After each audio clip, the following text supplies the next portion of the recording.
Josh saw a white pillar rise beyond the mountains. It looked solid, like a tower made of light.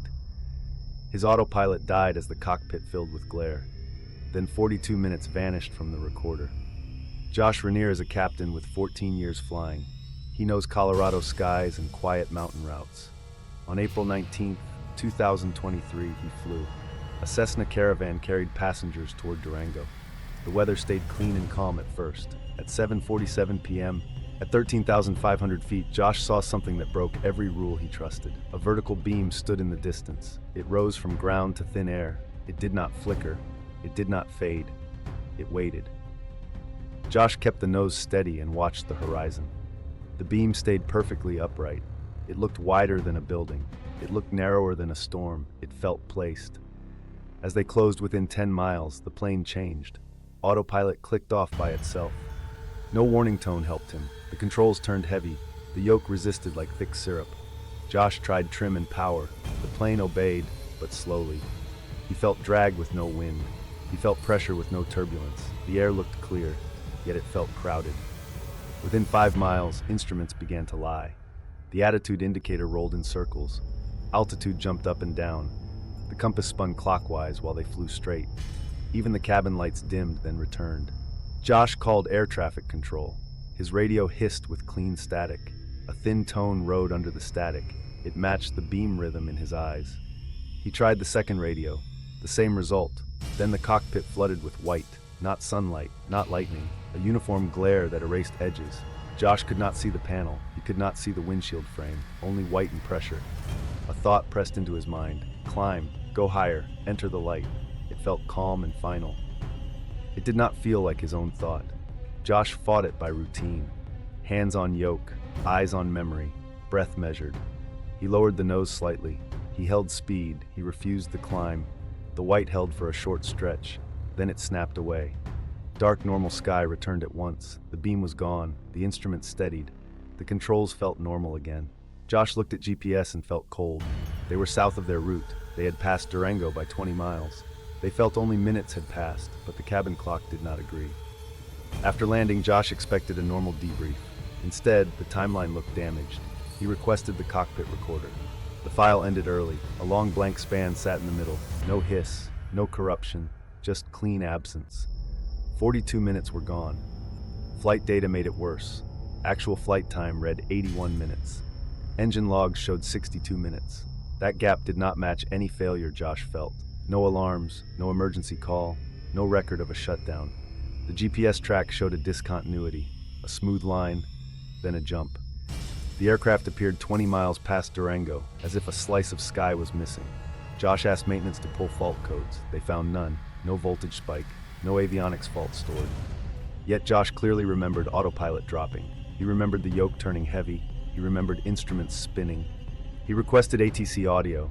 Controllers logged a loss of contact longer than Josh perceived. They reported position updates that did not match. Then the plane returned to radar as if it rejoined the network. Josh listened to the seconds before the gap. Static thickened. Instrument tones rose. Then silence. He listened to the first seconds after. He heard his own breathing, fast, shallow. Then his voice repeated one sentence. It still has not landed. It still has not landed. It still has not landed. Josh did not remember saying it. The words sounded like a loop, not panic, not conversation, a warning spoken through him. He tried to reconstruct the missing span. He wrote a minute-by-minute statement. Beam, whiteout, pressure to climb, then a hard cut in memory. Nothing would fill that blank. By the end of the day, Josh held one conclusion. The event was not a glitch. Something removed time from the record and left his voice behind as proof. Josh could not accept a blank span as the ending. He drove back into the mountains alone and followed the GPS line until roads turned to dirt. The valley felt sealed off. Radio stations would not hold. A thin tone kept riding under the static, steady enough to feel intentional. He found the ring where the forest seemed to avoid the center.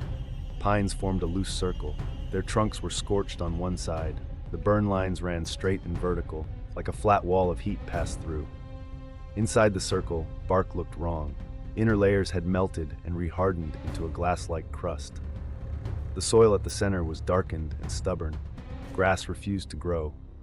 Josh set his phone to record and stepped into the ring. His ears popped. A soft pressure built behind his eyes. The humming returned, climbing into his jaw and teeth.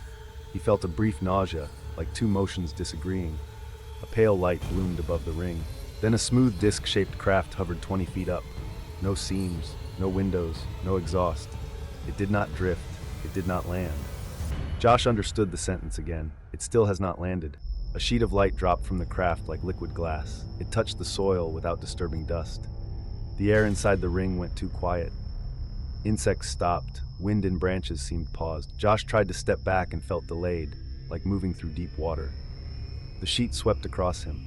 Cold, intimate, a scan. His mouth would not form sound. His eyes kept returning to the craft. When the light passed his face, the pressure behind his eyes sharpened, then eased. Images formed inside his mind. Measurements, contours, points on a grid. The valley rendered as data, trees as markers, rock as geometry. Then his body reduced to a moving dot. A message arrived without sound. System survey, terrain, vegetation, life. Human is one data point, only classification. But the scan did not end when the light withdrew. Josh still felt the hum inside his teeth. His heartbeat stayed locked to an invisible rhythm. He looked at his hands and they seemed slightly late, a fraction behind his intention. He tried to blink away the afterimage. A faint circle lingered in his vision, not light, more like an outline pressed into his eyes. When he looked at trees, their trunks seemed to hold vertical grid lines for a second. When he looked at the ground, he sensed distances without measuring. He lifted his phone. The screen brightness changed by itself. The camera app opened without his touch. For a moment, the lens pointed upward. Josh forced it down and the hum tightened. He held the phone still until the hum softened again. He realized the craft had touched more than his body. It had left a rule inside him. Look, record, confirm. The disc remained hovering, silent. Then it vanished without travel, like deletion. Forest sound returned in a rush. Josh checked his phone. The timestamp jumped. His audio memo held a clean gap, then his own breathing, then the sentence again. It still has not landed. Josh stood at the ring edge, unsure how long he had been there. He felt watched, even with the sky empty. The hum faded, but the rhythm stayed. Josh kept flying, but something stayed with him. He hears the thin tone in quiet moments. He keeps receiving reports from other pilots. Different routes, same description, a pillar, a whiteout, a missing span that no device can explain. Some nights, he wakes with the sentence on his tongue. It still has not landed. He does not know what it is waiting for. Tell me what you think happened in that missing span, then like and subscribe.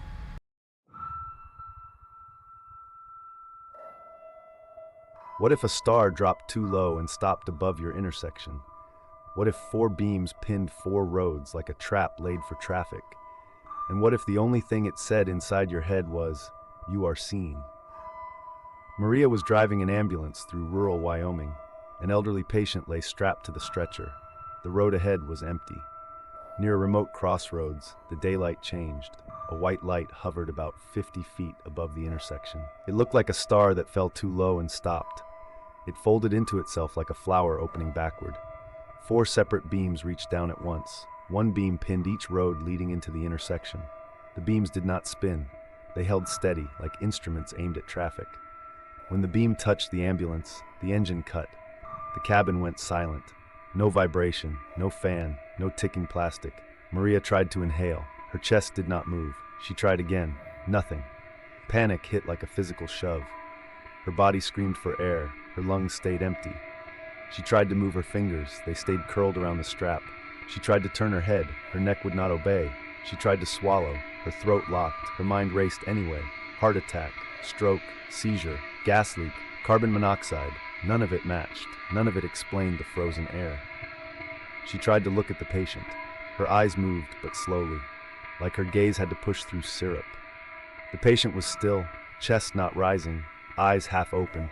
Maria felt a spike of guilt. If she could not breathe, neither could he. She tried to scream. No sound. Her jaw stayed shut. Her tongue felt like stone. The silence became unbearable. It was not just quiet, it was absence. No outside wind, no distant engine, no hum from wires, not even her own breath. Tears formed and did not fall. They clung to her lower lashes. She felt them, but could not blink them away. Her eyes burned. Her thoughts turned vicious. This is dying. This is how it happens, in a locked body, watching, unable to help. Then the voice arrived, not through the ears, inside the skull, calm, flat, certain. You are seen. The words made her panic worse. Seen by what? Seen from where? Seen for what reason? Her mind searched for cameras, drones, helicopters, nothing, only the light.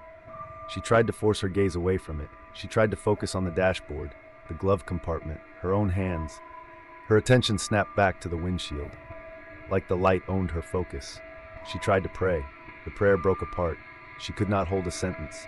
She could only repeat a few words. Please, please, please. Her fear became mechanical, a loop, a trapped animal circling a cage. Her body demanded movement, her body demanded air, but the cage did not open. The voice did not repeat, it did not comfort, it did not threaten. It simply existed in her mind like a stamp. You are seen. The freeze cracked. Maria got a thin inhale. It burned like ice. Her fingers twitched. The world was no longer perfectly locked. She ripped her belt free and shoved the door. The latch clicked too loud. She fell onto the shoulder, knees in gravel, hands scraping stone. Her breath came in stutters like the sky could shut it off again. The intersection was ahead. The white star still hovered above it. 4 beams still pinned the 4 roads. They did not light the ground. They only made the air look sharp. Other vehicles sat inside the beams. A semi stopped on one approach, a small car creeping on another. A 4th vehicle frozen short of the line. No one moved like they should. Maria stumbled toward the semi and tried to shout. Her voice came out thin. No answer. Near the truck, her vision slipped. One breath, she was beside the cab. The next, she was seeing the underside, axle, road grit, and a small metal cube fixed beneath the chassis. No bolts, no straps, just attachment. She blinked and she was back on her feet. Her stomach lurched. The cube image stayed burning behind her eyes, like it had been stamped into her on purpose. Then time felt wrong. A wave passed and she smelled fruit, sweet, then sour, then rot. A shipment aging inside minutes. She could not tell if she witnessed it or was being shown it. The voice returned inside her skull. You are seen. Maria backed away, shaking. She did not know what was real anymore, only that the light could steer her attention like a hand. Maria turned from the truck and tried to run back to the ambulance. Her legs would not coordinate. Each step felt delayed, then too fast. Her balance slipped like the road tilted in tiny waves. Her hands shook so hard her fingers blurred. Breath came in ragged bites, in, out. Then a sudden pause where her lungs refused. She clawed at her chest and the pause released. At the intersection center, the air pushed back against her skin. A pressure field, not visible, felt. Then she saw them, tall figures between the vehicles, long limbs, heads slightly too large, smooth pale skin with a matte wet sheen, large black almond eyes, tiny nose slits, thin mouth, no sound of footsteps. Alien. The word rose in her mind before she chose it. Maria tried to scream, only a thin rasp came out. She backed into the ambulance door and fumbled the handle. Sweat made everything slick. One alien glided closer. No hurry, no anger, like a technician approaching equipment. It tilted its head. The motion felt measured. Maria's eyes darted to the patient inside. Straps, stretcher rail. A chest that should be rising. Maria could not tell if the patient was breathing. Her own panic stole the count. The alien passed through the ambulance panel. No dent, no tear, no sound. It simply shared space with metal. Maria froze again, halfway. Not fully. Enough. Muscles locked in partial failure. Jaw clenched. Tongue useless. The alien turned its face toward her. The black eyes did not blink. Maria felt her stomach drop so hard it hurt. Then the sensation hit. Not touch. Access. Her memories opened like drawers. Calls, faces, screams. The smell of antiseptic. A siren loop. A patient's hand going cold. Moments she tried to bury. She tried to shut the drawers. They opened wider. She tried to think of nothing. The nothing filled with images anyway. The voice returned inside her skull. You are seen. Maria felt stripped, cataloged, saved. She fought to move and managed inches. Her elbow scraped the doorframe. Pain proved she was still real. Outside, other aliens glided between vehicles, pausing at each cabin, inspecting, sorting. The air hummed faintly as they moved. The hum rose when Maria's fear spiked. It softened when she forced calm. Maria tried to stare at the road paint, at gravel, at anything human. Her attention snapped back to the alien, like focus was being steered. She forced one thought through the panic. The patient. She dragged herself toward the stretcher rail, fingers closed around metal. For 1 second, she felt human. Then the beam light brightened, the pressure field tightened, Maria's lungs locked, her vision sharpened until every pebble looked etched. The world snapped to silence and white, and she knew they were still there, still watching. Maria woke in the ambulance with a gasp. The engine was dead. The patient was alive. The monitors looked normal again. Outside, the crossroads was empty. No star, no beams, only daylight and wind. Later, people found her on the shoulder. Minor bruises, a scraped knee, nothing that matched the terror in her eyes. She kept whispering one word: alien, alien, alien. If this happened at your intersection, would you look up? Tell me what you would do, then like and subscribe.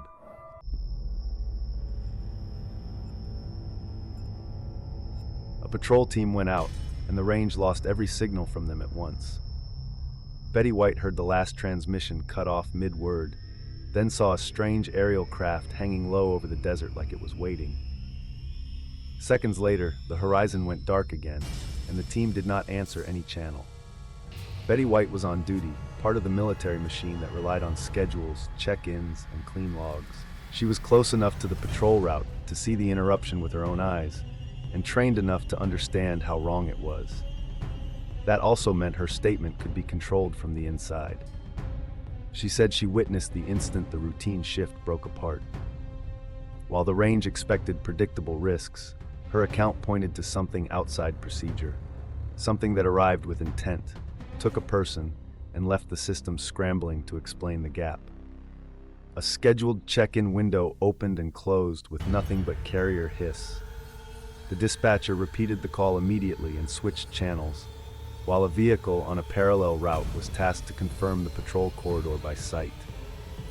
Betty stayed at her post and watched the response tighten. She leaned toward the speaker until her shoulder brushed the console, then straightened and leaned in again, as if the right angle could pull a voice out of the static. Her fingertips tapped the edge of the radio housing once, then went still. She glanced at the wall clock, looked back at the channel indicator, then fixed her eyes on the desert beyond the lights. When the parallel vehicle reported it had visual on the patrol corridor, but no headlights, no movement, no dust plume, Betty's mouth opened as if to speak, then closed. She wrote the time down, underlined it, and pressed the pen hard enough to leave a faint dent in the paper. She adjusted her grip on the strap of her gear until the fabric creaked, released it, then gripped it again. She stepped to the doorway and scanned the route where several sets of boots and one patrol vehicle should have been. The open distance should have made everything obvious. Instead, it made the absence absolute. She swept the horizon left to right, then repeated the motion slower, pausing at the places where shadows pooled.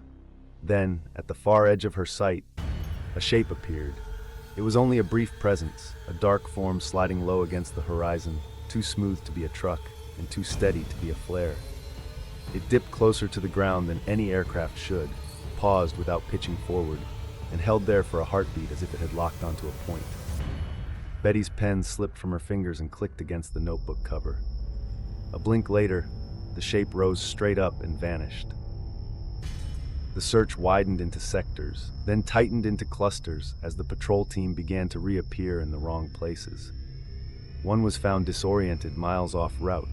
Another stumbled out of a shallow wash, unable to explain how he got there.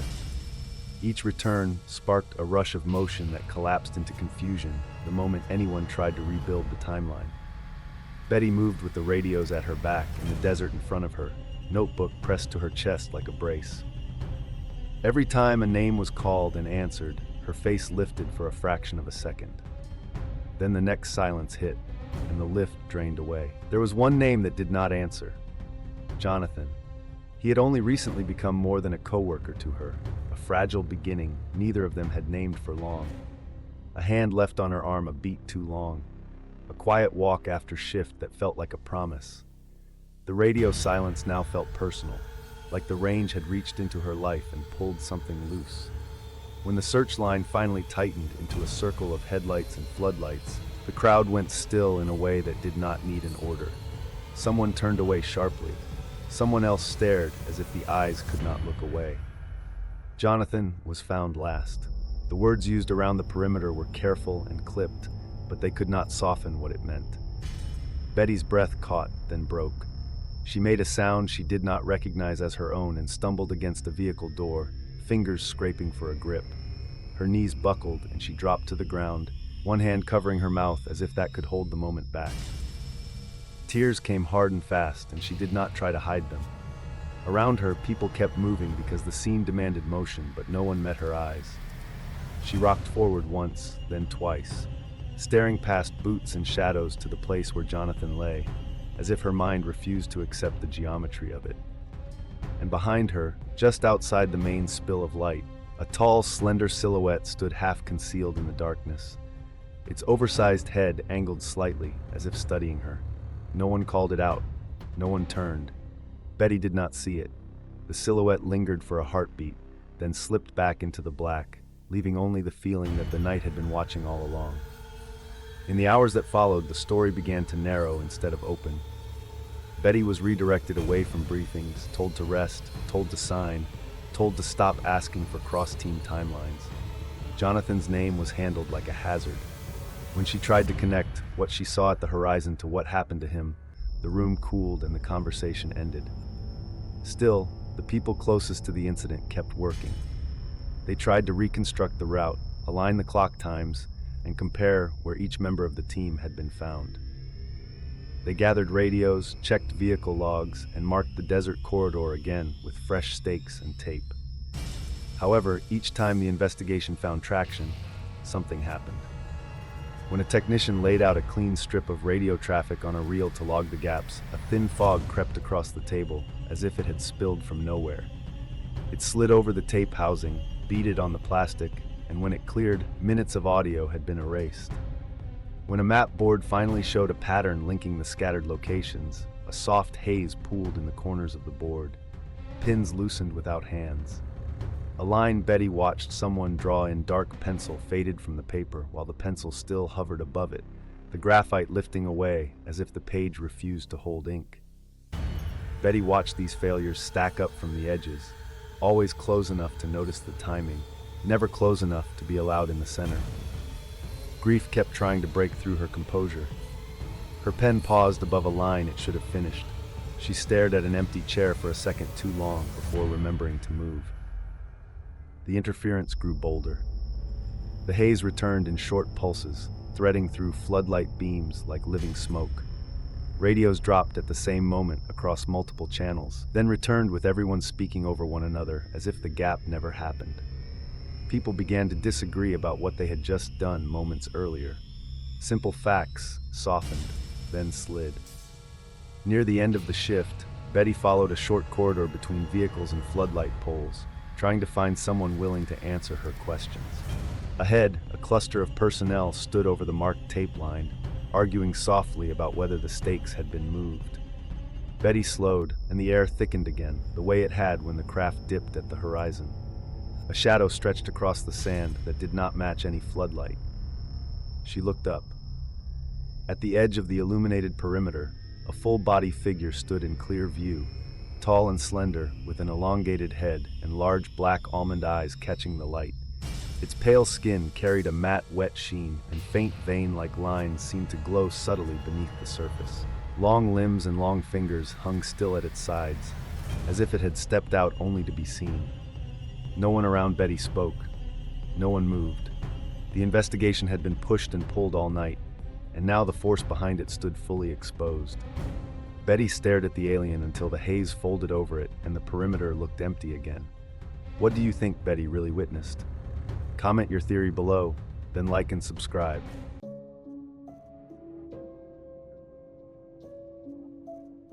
What kind of light can melt a perfect circle in snow without registering as heat, shut down a diesel tanker's entire electrical system except the headlights, and then carve symbols into glass that never fade even after the ice is gone? And if those same symbols later appear pulsing inside an oil pipeline like coded coordinates, who exactly is trying to communicate through the storm? 3 weeks after the Dalton Road incident, Gideon Merrick walked the pipeline corridor with a thermal camera and a checklist mindset, expecting nothing but cold gradients and ordinary faults. Yet he carried a single detail from a driver's report that would not leave him alone. an orange light that did not behave like fire, and symbols that survived ice.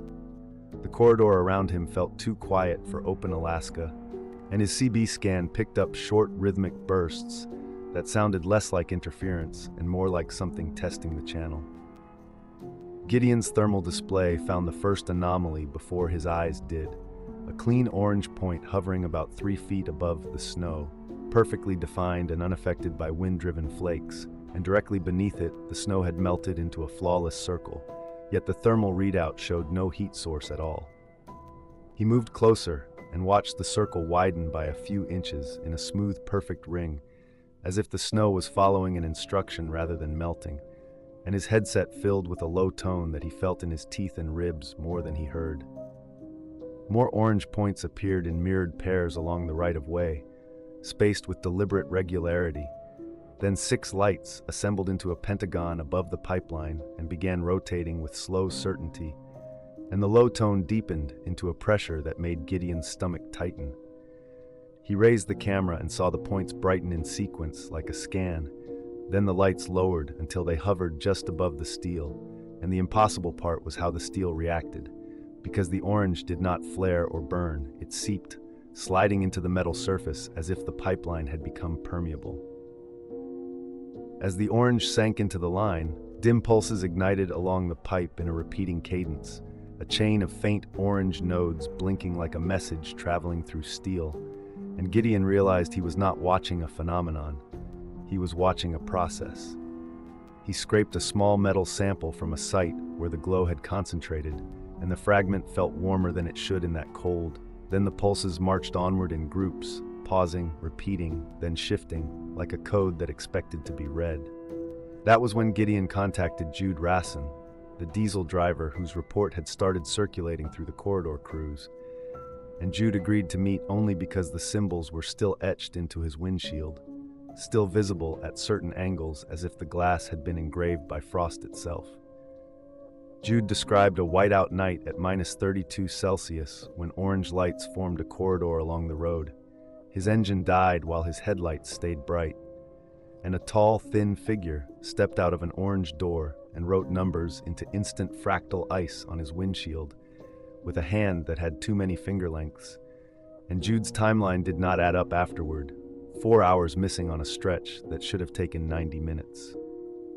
Gideon did not need to believe every detail to recognize the pattern, because Jude's etched symbols matched the grouping rhythm of the pulses Gideon had just filmed, as if the corridor had written the same language on glass first, then upgraded to steel.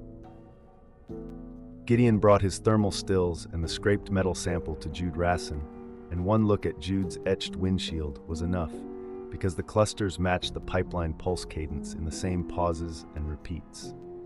They drove to a safe pullout near the corridor to test whether the lights reacted to attention, and the moment they stopped, Gideon's thermal display found clean orange points hovering 3 feet above snow with perfect edges, unaffected by wind. Then more points appeared in mirrored pairs like posts placed on a ruler, and the air inside the cab felt pressurized without sound, the kind of silence that makes teeth ache. When Gideon raised the camera, one point drifted sideways to stay aligned with the cab as if locking on, and Jude's etched symbols caught the headlights and looked briefly deeper, as if the grooves were filling with faint orange from inside the glass. Then a thin, fractal edge of frost formed along the lines even though the cabin heat was running, and Gideon realized the corridor could rewrite water and light on demand. The pipeline in Gideon's thermal view began to answer, dim pulses igniting along the steel in the same grouped cadence, traveling in runs, pausing, repeating, then shifting as if correcting itself. And when Gideon held the metal sample near the window, the fragment warmed in his glove, and the camera showed a faint orange response inside it, like the corridor could address the material directly even after removal. The dash lights dipped in the same beat as the pulses and the orange points outside, and the CB channel opened by itself, carrying a thin layered cadence under the hum, not words, a measured counting that returned Gideon's own breathing a fraction of a second late, as if the radio had become a mirror. Then the nearest orange point brightened, and the snow beyond it stopped swirling for a heartbeat, and a tall vertical absence appeared where the storm should have been, a narrow, darker shape that did not blur in wind-driven flakes. And as it moved closer without stepping, the cabin temperature dropped in a single clean notch. Jude turned toward the empty passenger seat as if someone had just sat down, and Gideon saw a second outline in the passenger window reflection, too tall and too thin to be either man, positioned exactly where an unseen observer would stand. Then the etched symbols on the windshield flared once in faint orange, and the fractal frost traced outward like a diagram being completed. Gideon tried to speak, and his voice died in his throat, while the CB cadence paused as if waiting for input, then resumed with a slightly different rhythm, and Jude's hand froze on the ignition when the engine coughed once and went silent, while the headlight stayed bright and steady like a held breath. Gideon kept filming with shaking hands until the thermal screen bloomed white, not overexposure, but a clean blank field, and in that blank Jude's silhouette and Gideon's silhouette appeared twice, offset by inches, as if the cab had two versions of the same moment layered together. Then the orange points outside collapsed inward, like they were being pulled into a single coordinate. After that, the record breaks, because Gideon's camera file ends mid-frame. Jude's dash clock later shows a jump that neither of them can explain, and the only new thing left behind is a fresh thin line etched into the glass beside the old symbols, a line that looks like a direction, and a final CB burst that repeats 3 beats, then silence. If the orange lights can melt perfect circles without heat and write persistent symbols into both glass and steel, then they are manipulating matter through rules that do not require fire, and if their code points to weak spots in the pipeline, then the entities may be caretakers trying to prevent a disaster, or they may be rehearsing control by practicing on infrastructure first before they practice on people. Gideon keeps walking the corridor with a camera and a growing dread that the next message will not be about the pipeline at all. Are the entities protecting the wilderness or protecting their own route through it? Tell me what you think happened down there, and if you want the next case, please hit like and subscribe.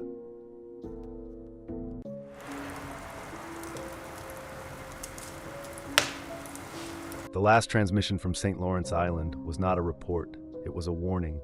They are here, so many, and then the station went silent as if someone had removed it from the world. When Morgan Hale arrived months later, the power was on, the coffee was still there, and the security footage showed 7 seconds where snow stopped falling, and the staff stood frozen like statues before vanishing out of the frame. In the winter of 2019, Arctic Station Echo sat in northern Alaska, about 60 miles from the nearest settlement, and Morgan Hale commanded it with the disciplined calm of a veteran Air Force pilot who had spent 15 years trusting procedures more than instincts. The outpost watched the sky with the long-range ANFPS-117 radar until the routine broke into clean interruptions, radar ghosts that blinked in and out at precise intervals, and a faint blue-white shimmer on the horizon that no aurora forecast predicted. Tyler Kovac called Hale to the console because the returns were not behaving like weather and not behaving like aircraft, and the first detail that tightened Hale's focus was geometry, because the tracks did not smear or drift, they appeared and vanished like a diagram being tested. Outside, the sky looked empty, yet the station radio caught a thin harmonic tone under the noise, and Hale felt the uneasy certainty that whatever was out there was not lost. It was probing, checking which sensors reacted, and which humans would step into -40 air to confirm what the radar insisted was real. Tyler tracked the contact as it blinked in and out in clean intervals, returning to the same point with a precision that felt deliberate, and each reappearance came with impossible jumps, 8,000 to 20,000 feet, dead stop to over 500 knots. Then it settled into a perfect 5-mile radius circle around the station like a compass drawing on the sky. There was no transponder, no radio call, and no wind smear, and the return was so sharp it felt less like reflection and more like something allowing itself to be seen. When the track closed to within 20 miles, the primary split and released 6 smaller returns that locked into a flawless hexagon around it with spacing that never changed, and the formation rotated as one body while the center point held steady, and Hale felt the same cold certainty he felt in the cockpit when a threat chose its approach. He stepped outside with night optics into -40 air and saw it at last.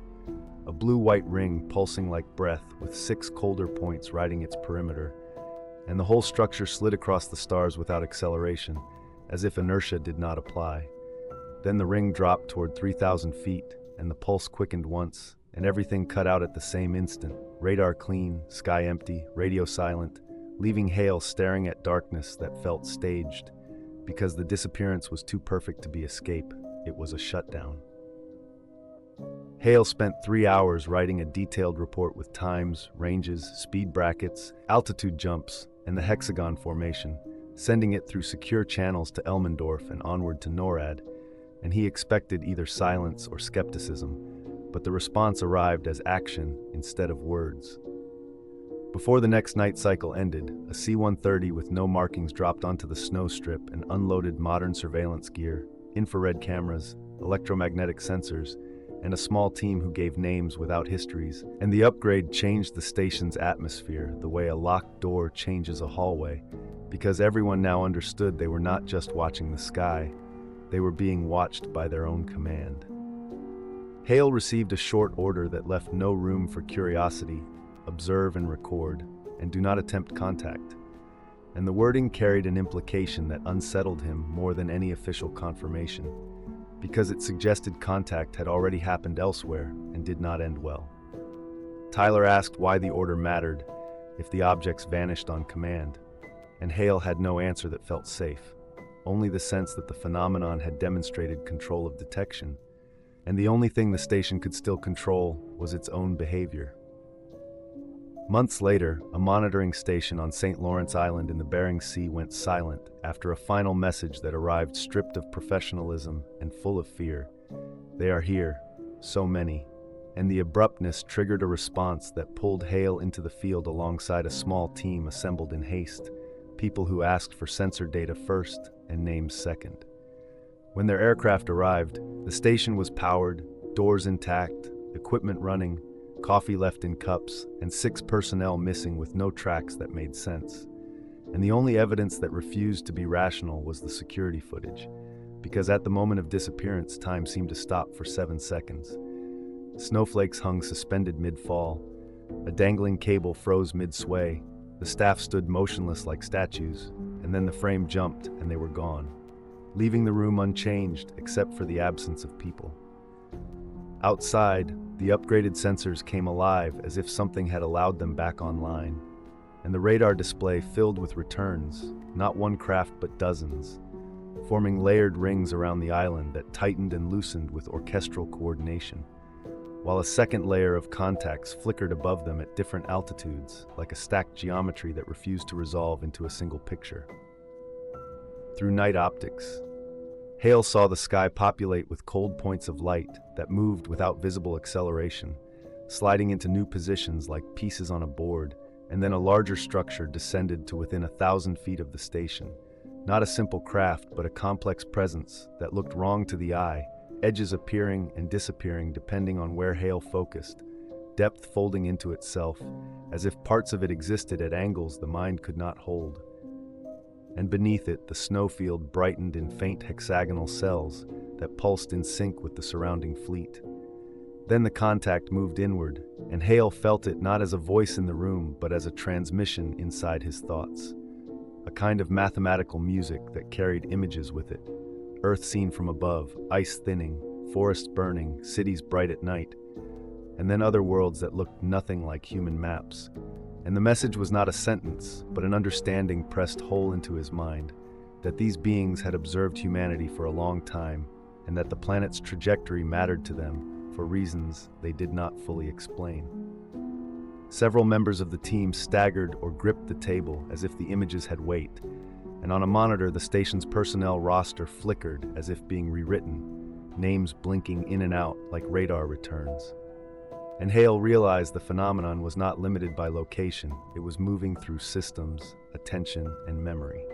When the transmission eased, the island was still encircled, the fleet holding position with impossible precision, and inside the station, the cameras captured only more absence, chairs slightly shifted, a half-written note on a clipboard that ended mid-word, and a thin layer of frost fractals spreading across the inner window glass in deliberate geometric branching. The missing staff did not walk back into frame. No footsteps approached. No voices returned on the internal radios, only the sense that the station had been processed and left running like a device.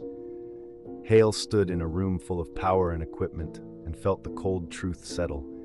Whatever took them could also decide whether returning them served its purpose, and the silence that followed felt less like an accident and more like an answer. After St. Lawrence, the official story became silence. But inside that silence, a new structure formed.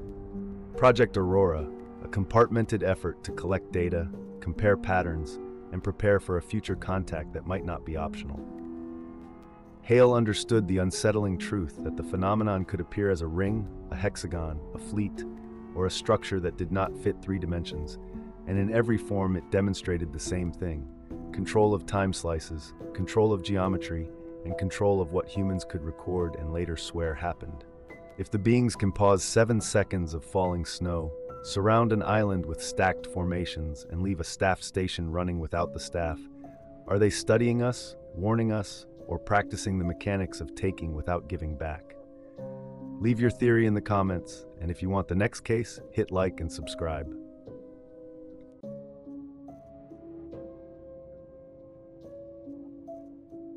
What kind of light refuses to cast any shadow in fog? What kind of encounter deletes 32 minutes cleanly?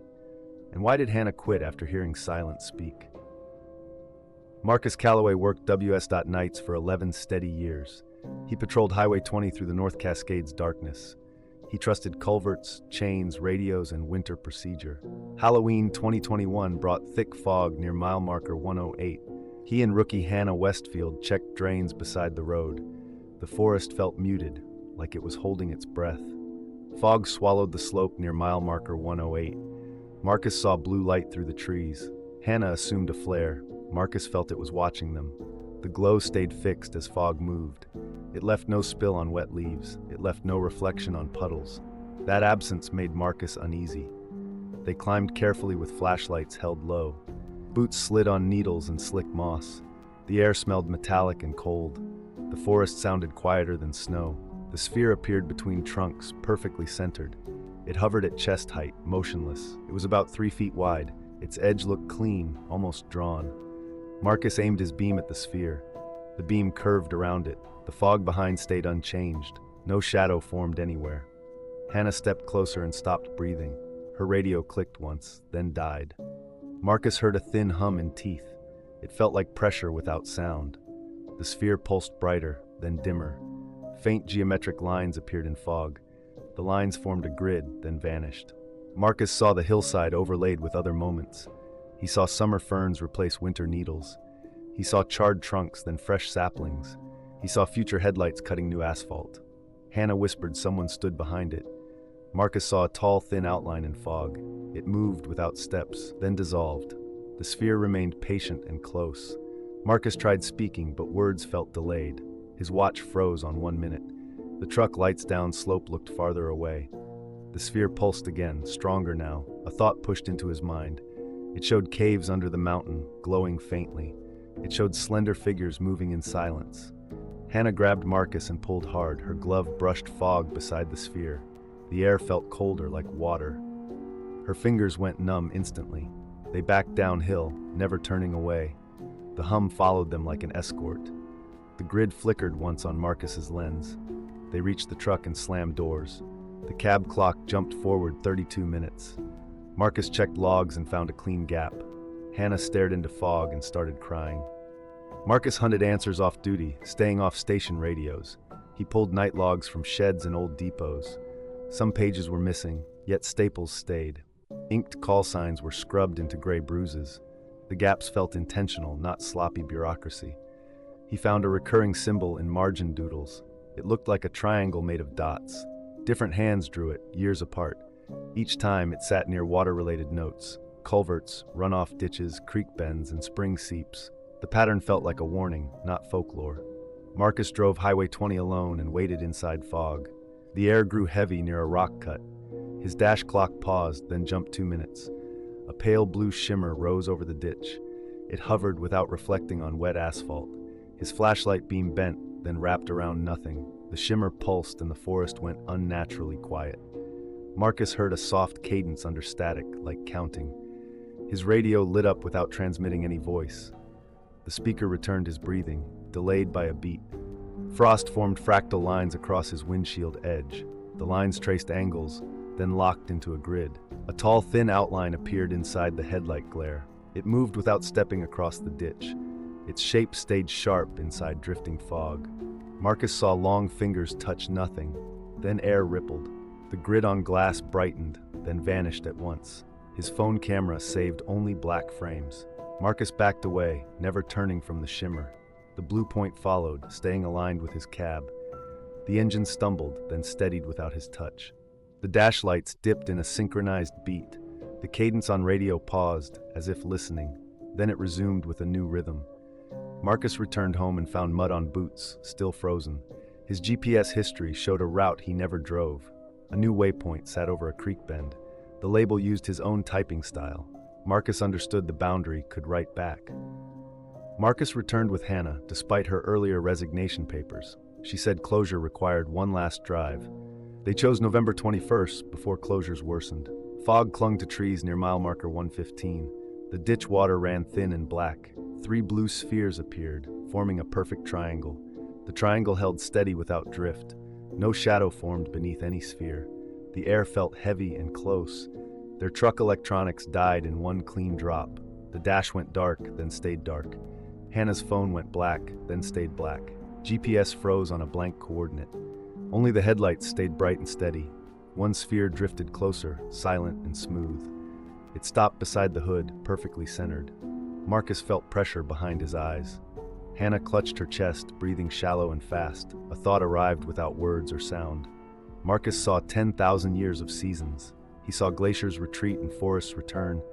He saw ancient fires, then silent regrowth. He saw hot vents under rock glowing faintly. Hannah whispered she saw someone inside the fog. Marcus saw deep thermal caves under ridgelines. He saw tall, slender figures in chambers. Their limbs looked too long for humans. Their eyes looked dark and unblinking. The spheres showed water channels under the highway. They showed culverts as access points. They showed drilling biting deep rock. They showed collapsed chambers and poisoned springs. Hannah tried to speak into the radio. The radio opened itself instead. A thin cadence came through, measured and close. It sounded like counting, then correcting. The cadence synced with the triangle's slow rotation. Fog around the spheres formed faint geometric seams. The seams connected into a grid for seconds. The grid slid across the windshield glass. It aligned with old etched frost lines. Hannah pressed her palm to the window. Frost fractals formed under her fingers instantly. Her hand stayed against the glass, unmoving. A tall, slender figure appeared beyond the ditch. It was not fully visible in fog. It looked like absence shaped into a body. It moved without stepping, then stopped. Marcus raised his flashlight toward it. The beam curved around empty air again. The figure lifted a hand with long fingers.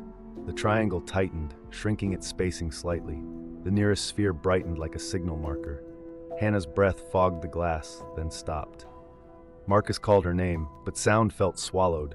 Her outline blurred, then doubled in the headlight glare.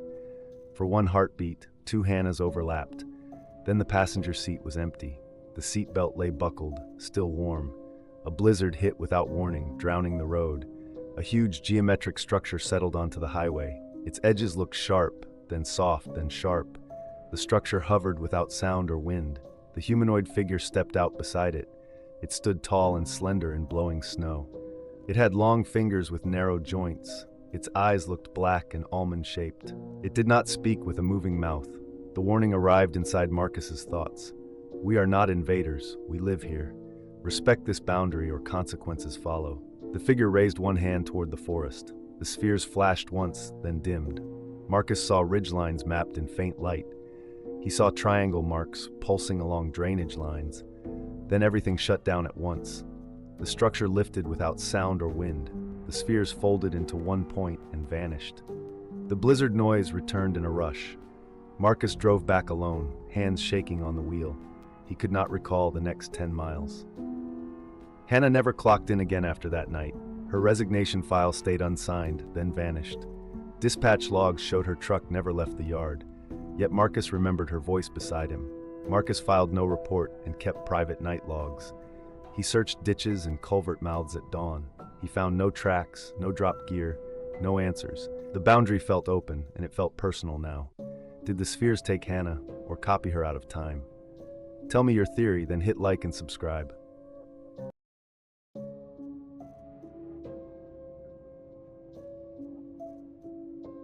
Radar showed nothing, yet Derek saw it clearly. A white point hung low with a blue rim. Then it jumped like missing film frames.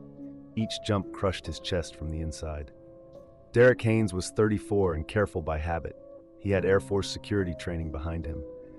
Now he worked contract patrol near Nellis test ranges. He drove Unit 7 for 10-hour night shifts. He watched fences, trails, and boundary markers. He wrote clean logs and avoided rumors, but rumors lived here anyway, in low valleys. Contractors spoke of lights without sound. They spoke of chest pressure and missing minutes. Derek ignored them until November 14th. He started at 1,800 hours and rolled out. He headed toward Checkpoint 2 on low hills. The sky looked clear, yet the air felt wrong. A single white point sat low above the ridgeline. It was too low for stars. It was too high for towers. It did not blink or drift. Derek eased the F-250 and watched longer. The point stayed fixed like a pin in black cloth. He called dispatch and asked for range radar. Range radar reported empty sky, no tracks. Derek raised binoculars and held his breath. The point carried a faint blue rim. The rim looked like welding sparks, yet steady. There was no strobe pattern, no navigation rhythm, no engine sound reached the hills, no rotor chop, no distant jet whine.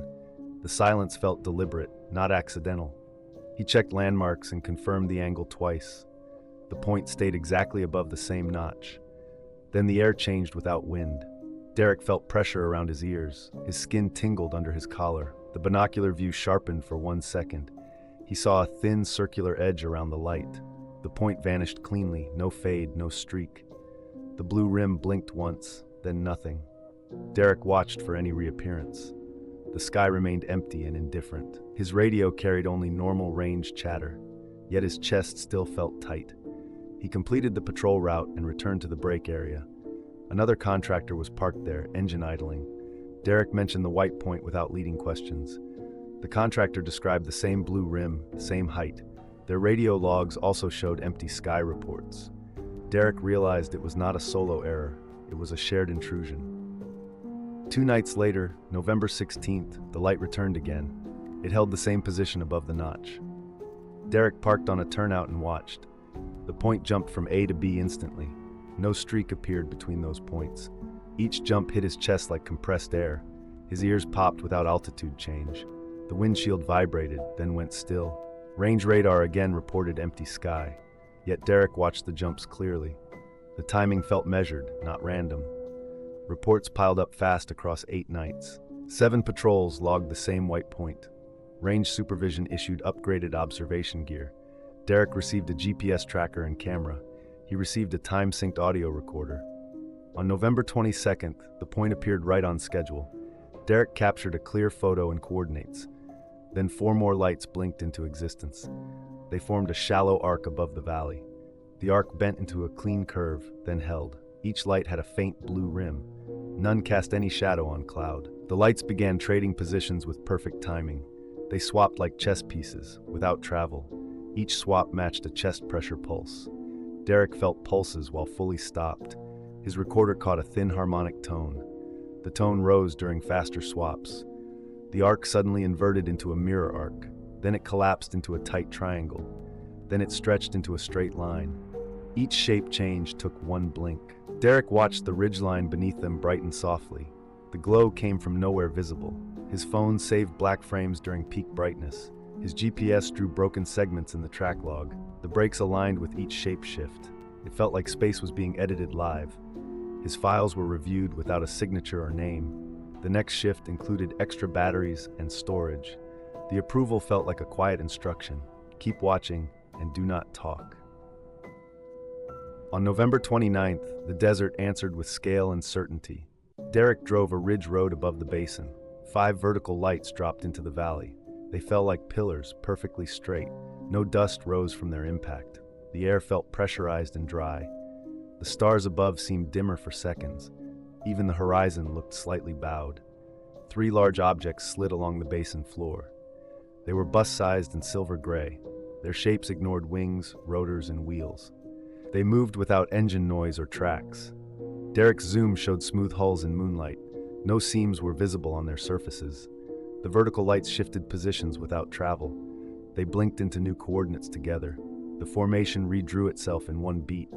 An arc became a triangle, then a line.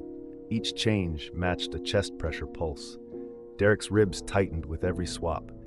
His ears popped without any altitude change. His headlights reflected nothing from the pillars. His windshield vibrated, then went perfectly still. Figures appeared near the landed objects, 12 to 15. They looked humanoid, yet proportioned wrong. Arms hung too long, with narrow-jointed fingers.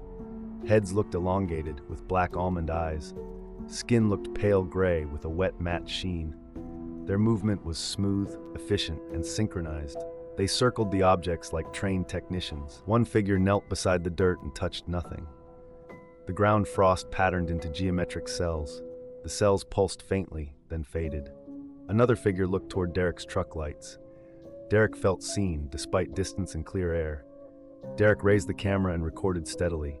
The internal pressure became rhythmic and deliberate. Each pulse matched a light repositioning above the valley. His radio hissed, then formed a clipped cadence. It sounded like commands without language. The cadence paused, then resumed with corrections.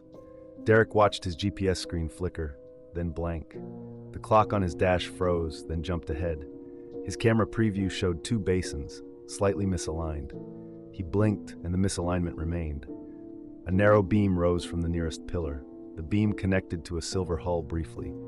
The hull edge shimmered, then became razor clear. One figure lifted its hand toward the beam. The beam dimmed, then shifted sideways instantly. Derek saw the figures pause as one group. They turned together toward the ridge. Their heads angled slightly, unblinking. Derek's breath sounded loud inside his cab. A new voice cut into range control, hard and close. It used perfect brevity and hard authority. "Leave the area now, Unit 7. Return to base immediately, no questions." Derek looked back at the figures once more. The nearest pillar narrowed into a sharper line. For a second, the basin looked flattened. Distance felt wrong, like a bent lens. Derek's dashboard clock jumped forward 90 seconds. His recorder captured only silence during that jump. Then sound returned, louder than before. Derek drove out fast, staying on marked roads. He kept the camera running the whole time. His headlights caught a faint blue rim on rocks. The rim vanished when he looked directly. His chest pressure eased, then returned in pulses. Each pulse matched a far light blink behind him. He reached the gate faster than expected. The gate clock disagreed with his dash clock. Black SUVs were waiting at the gate. No plates, no markings, no small talk. People in dark clothing took his devices. They logged serial numbers without names. Derek asked for receipts and got none. One person asked about chest pressure symptoms. Another asked about the counting cadence. Derek realized they expected his exact answers. Back in his quarters, the pressure lingered for hours. His ears rang with the same thin tone. When he closed his eyes, he saw geometry. He saw arcs collapsing into triangles and lines. He saw pale figures circling silver hulls. He wondered if he was dismissed or recruited. 3 weeks later, Derek was summoned for a closed debrief. His photos appeared on a table, already labeled. They used the term NHE without explanation. They blamed radar blindness on spectrum control. They blamed chest pressure on propulsion effects. They offered Derek a choice and no paperwork. Walk away and forget, or keep watching. Derek chose the second path, despite fear. The lights returned again, more often than before, and Derek learned the range was never empty. Are they hiding here, or training us to accept them? Tell me your theory, then hit like and subscribe.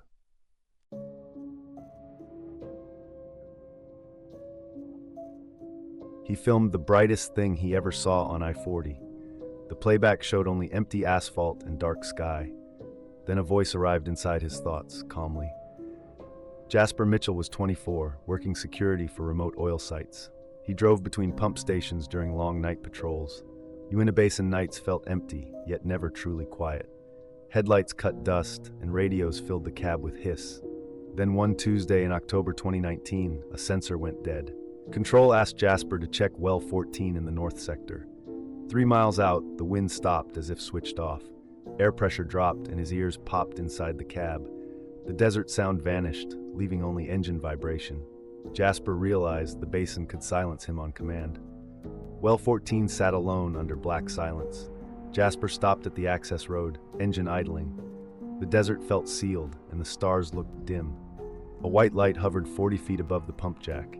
Its edge stayed razor clean, wrapped in a faint blue rim. It cast no shadow on dirt, steel, or Jasper's hood. Jasper filmed through the windshield, yet every clip saved pure black. The real light still burned behind his eyelids. His camera lens frosted, then cleared without heat. The blue rim flickered, like sparks holding perfect shape. A low hum rose through boots and into teeth. His chest tightened, as if air folded inward. The light jumped sideways without traveling, like frames were cut. Each jump hit his ribs with one hard internal shove. Under the light, a tall, slender outline formed beside metal. Long fingers moved in slow arcs, never touching the pump. The outline turned toward Jasper, and the hum deepened. Jasper stepped out, and the ground felt colder than air. Ozone stung his nose sharp and clean. The light shot upward and vanished, leaving no trail. He checked panels, expecting scorch marks or melted wiring. Everything looked untouched, yet the sensor signal returned. No alarm logs remained, as if nothing happened. On the hill, a faint blue point lingered, then winked out. Jasper drove away, feeling watched by the empty ridgeline. 2 weeks later, Well 9 went silent, and Jasper drove alone. Fog pooled low, yet the basin stayed unnaturally windless. A white sphere hovered above the wellhead, shadowless and steady. Its blue rim crackled, but no heat rose from it. Jasper recorded again, speaking timestamps to prove what he saw. Playback showed only his cab, bright dashboards, and empty windows. Outside, the light kept pulsing, like breath behind frosted glass. Each pulse pressed his chest, then released, then pressed again. The hum returned, deeper now, vibrating the steering wheel. The sphere jumped twice, snapping to new angles without motion. 3 smaller lights blinked in, forming a tight triangle above it.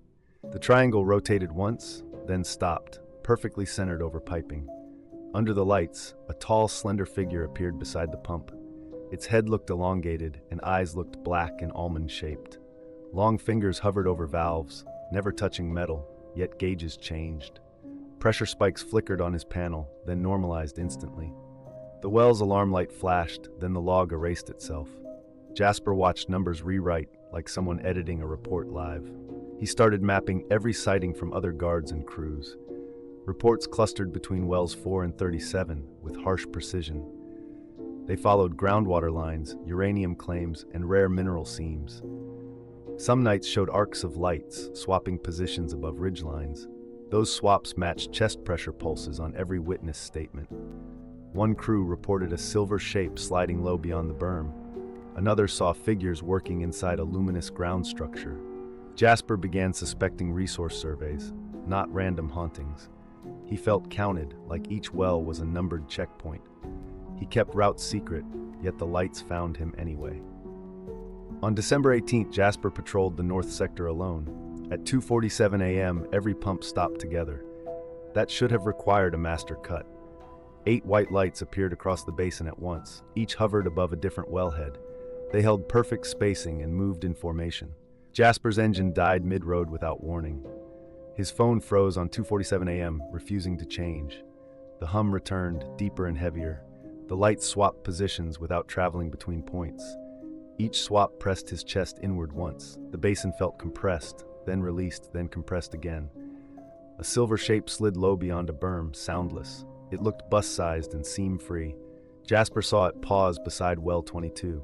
Tall figures moved around the silver shape, smooth and efficient. Their bodies looked too narrow for any human. Their heads looked elongated under the white glow. Their eyes looked black and almond-shaped. Their skin looked pale gray with a wet sheen. Long fingers flexed with narrow-jointed segments. They never touched steel, yet valves turned anyway. Gauges spiked, then returned to normal instantly. Jasper tried recording with his phone again. The screen showed only his cab and black windows. Outside, The lights pulsed like breathing lungs. The hum matched the pulses beating through his ribs. Then one figure turned toward Jasper's headlights. Jasper felt a thought arrive, cold and clinical. It showed wells as dots and roads as thin lines. It showed Jasper's truck as a moving mark. The thought shifted and the mark moved without him. Jasper blinked and saw two trucks ahead. Both looked like Unit 14, identical in dust. Both drove the same line, perfectly aligned. Jasper looked down and saw his wheel unmoving. His truck was not moving, yet scenery shifted. The lights rose together and vanished. Sound returned in a rushing wave. The pumps restarted by themselves seconds later. Jasper checked his phone again, now 3:14 a.m. 27 minutes were missing from his memory. Dispatch called him and spoke very carefully. It said never report lights on open channels. It said the basin keeps records in silence. Jasper drove back shaking, trying to breathe. Jasper quit and moved to Price, Utah within days. He avoided oil roads and night work. The white light still appeared behind ridgelines sometimes. It stayed low, patient, and perfectly still. Jasper began seeing himself in reflections too often. A second Jasper stood across parking lots, watching. The double wore similar clothes and moved smoothly. Its eyes looked empty and too still. Its voice sounded layered, like many speakers. Jasper fled to Provo, then farther north. The light followed at a constant distance. Road signs seemed to change after he passed them. GPS routes looped back without reason. He felt guided, not chased by the light. His phone rang once from an unknown number. Only static answered, then the hum. A text appeared with no sender name. It read, "Do not look at it." The screen then went black. Before dawn, Jasper drove toward Salt Lake City again. The white point sat behind him in the mirror. Another set of headlights appeared beside it, steady. The second car kept matching his speed exactly. Jasper glanced left and saw his own face driving. The double smiled without warmth, then looked forward. Jasper's chest pressure returned in steady pulses. The road ahead looked longer, then suddenly shorter. His cracked phone buzzed with one final message. It said, "See you soon," then went dead. The hum rose under the tires, then inside teeth. Jasper reached the next exit, then saw it again. The odometer blurred, then snapped back. The mirror showed only darkness behind him. Jasper's dash clock froze on 1 minute again. At sunrise, his truck was found off Highway 6. The engine block was still warm. The driver door hung open, swinging slowly. His phone lay inside, screen shattered and dark. There were no footprints around the truck. No tire marks led away from it. His last log entry ended mid-sentence. No one filed a missing person report that week. Work rosters showed Jasper still scheduled. His payroll direct deposit continued for one cycle. Messages sent to his number never delivered. The basin stayed silent, as if satisfied. Jasper feared the lights, but feared silence more. He learned denial can be enforced quietly. He watched coworkers ignore impossible failures without blinking. Then Jasper vanished, leaving only a warm truck. If a double can herd you, who arrives afterward? Was Jasper removed, replaced, or archived somewhere nearby? Drop your theory below, then like and subscribe for more cases. A faceless alien blocked the canyon trail and watched Elliot run. White UFO spheres split above the crazy mountains in perfect geometry. Patricia screamed for help, but the voice moved without a body. Elliot served search and rescue in the crazy mountains for 8 years. He carried ropes, radios, and trauma kits through brutal weather. He knew panic, injuries, and bad luck on cliffs. Nothing matched the call about Patricia Romano, age 53. She vanished during a cold November hike. Elliot deployed with Mara, a veteran rescuer. They expected exposure and confusion, not non-human hunters. Search and rescue called Elliot at dusk. Patricia Romano vanished near Crazy Mountains. Elliot drove in with Mara, headlamps cutting fog. Cold wind dragged across pines like whispering cloth. Patricia's boot prints led north between rocks and snow crust. The trail narrowed into a dead valley. A woman's plea echoed from ahead. The words sounded flat, like a recorded loop. The voice jumped farther in seconds. No human could move that fast. Elliot called Patricia's name and heard it echoed back. The echo matched his tone, but felt wrong. Mara stopped and listened, tense and pale. The valley felt staged, like a trap waiting patiently. Air pressure dropped and Elliot's ears rang hard. A white UFO sphere hovered above the treetops. It descended straight down, silent and steady. Elliot's GPS died and his compass spun wildly. His watch froze at 4:47 p.m. The sphere split into dozens of smaller spheres. They formed clean geometric rows over the valley. A fake helicopter thump started, then cut off. Faceless aliens appeared along the trail, evenly spaced. One alien blocked the path, arms too long. Its smooth face had no features, only black eyes. It copied Mara's voice, begging from behind them. Another copied Patricia's voice, crying from farther ahead. The aliens did not chase, yet distance felt stolen. Elliot and Mara climbed toward a rock ledge. Below, more aliens moved under spheres like stage lights. The spheres pulsed together, matching the hum inside Elliot's ribs. Elliot looked down and saw a staged formation, perfectly rehearsed. When they reached the ridge, the valley light was gone. The UFO spheres vanished, like someone flipped a switch. The faceless aliens vanished too, leaving blank snowfields. Wind slammed back into pines with a sudden roar. Snow began falling again, loud and painfully normal. Elliot checked his watch and felt nausea rise. 3 hours were missing from his shift log and memory. His legs still burned from climbing through frozen scree. Mara said her last minutes felt cut from film. She remembered pulses, black eyes, and a humming corridor. She could not recall the final climb to safety. Elliot remembered an alien watching, closer than his headlamp. He also remembered the scream moving, never losing breath. Their radios now played static with a slow breathing rhythm. The ridge camera showed only darkness, despite clear moonlight. At daylight, Mara returned anyway, driven by missing time. Elliot stayed above, scanning for spheres in open sky. Mara found geometric cuts in dirt, stone, and crusted snow. The shapes repeated circles, angles, and nested lines. Near a dry creek, she found a dull metal shard. It stayed cold in sunlight, like it rejected heat. She bagged it, and her phone screen flickered blue. Every photo saved then turned into white static instantly. Video files became black frames with skipping timestamps. Her compass pointed downhill, then spun, then died. The recorded scream returned again, flat, empty, and precise. It jumped from cliff to tree within seconds. A fake helicopter thump began, then stopped mid-beat. White spheres reappeared briefly, forming a grid above her. Faceless aliens stood between trunks, watching her without blinking. Mara ran out, and the valley looked normal behind her. Elliot understood the valley wanted rescuers, not lost hikers. It wanted witnesses it could edit, erase, and replace. They returned with stronger radios and brighter floodlights. Air pressure dropped again. Elliot's ears rang hard. White UFO spheres appeared above both ridges. More spheres split off in silence. They formed a perfect grid overhead. The grid rotated above the valley. Each sphere pulsed every 3 seconds. Faceless aliens stood along the slopes. They were evenly spaced and silent. Their blank faces swallowed light. Several lifted long arms and pointed downhill. Patricia's scream returned without breath. The scream jumped farther within seconds. A helicopter thump started. It stopped mid-beat. The spheres pulsed together again. The hum pressed into Elliot's teeth. Mara moved first, drawn by the moving scream. Elliot followed, watching the grid tighten overhead. Snow stopped falling inside the valley bowl. Breath fog thinned, then vanished in cold air. His compass spun, then pointed straight down. His GPS rebooted with impossible coordinates. Radio hiss carried slow breathing between static bursts. Faceless aliens appeared between trees. They vanished without sound. They reappeared closer with no footprints. A second scream copied Mara's voice. It switched to Patricia's voice mid-word. Elliot heard footsteps that never touched snow. The ridgeline aliens watched without turning. Mara found a cave entrance masked by loose rock.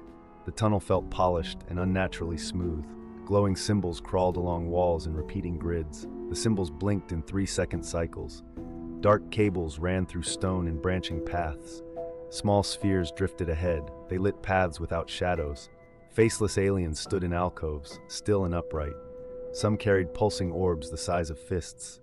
The orbs blinked with Elliot's breathing rhythm. One alien raised 3 fingers.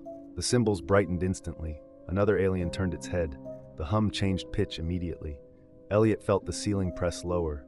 Patricia lay deeper inside, alive and shaking. Her eyes fixed on empty air. Parallel marks lined her wrists in perfect pairs. A metal door opened silently into a bright chamber. Mara lay on a metal table, unmoving and pale. Glowing tracks ran along her skin in precise geometry. Faceless aliens surrounded her, hands hovering, never touching. One alien faced Elliot. The hum sharpened into a drilling tone. Another copied Patricia's voice from the corridor. The copied voice begged softly. Then it laughed in the same tone. A sphere hovered above Mara, pulsing as a timer. Symbols covered the walls, then wiped clean. Mara's glowing lines flared once, then dimmed. Elliot grabbed Patricia and ran into darkness. Distance stretched around them. The floor felt longer each step. A doorway of light opened ahead. It folded shut again. Frost flowered on the walls. It vanished instantly. Elliot climbed through a ceiling break with Patricia. They surfaced under stars, far from the valley mouth. Mara was not with them. They were 5 miles away. No trail led back. The live feed saved only black frames. Patricia stared past Elliot's shoulder. She covered her ears at static.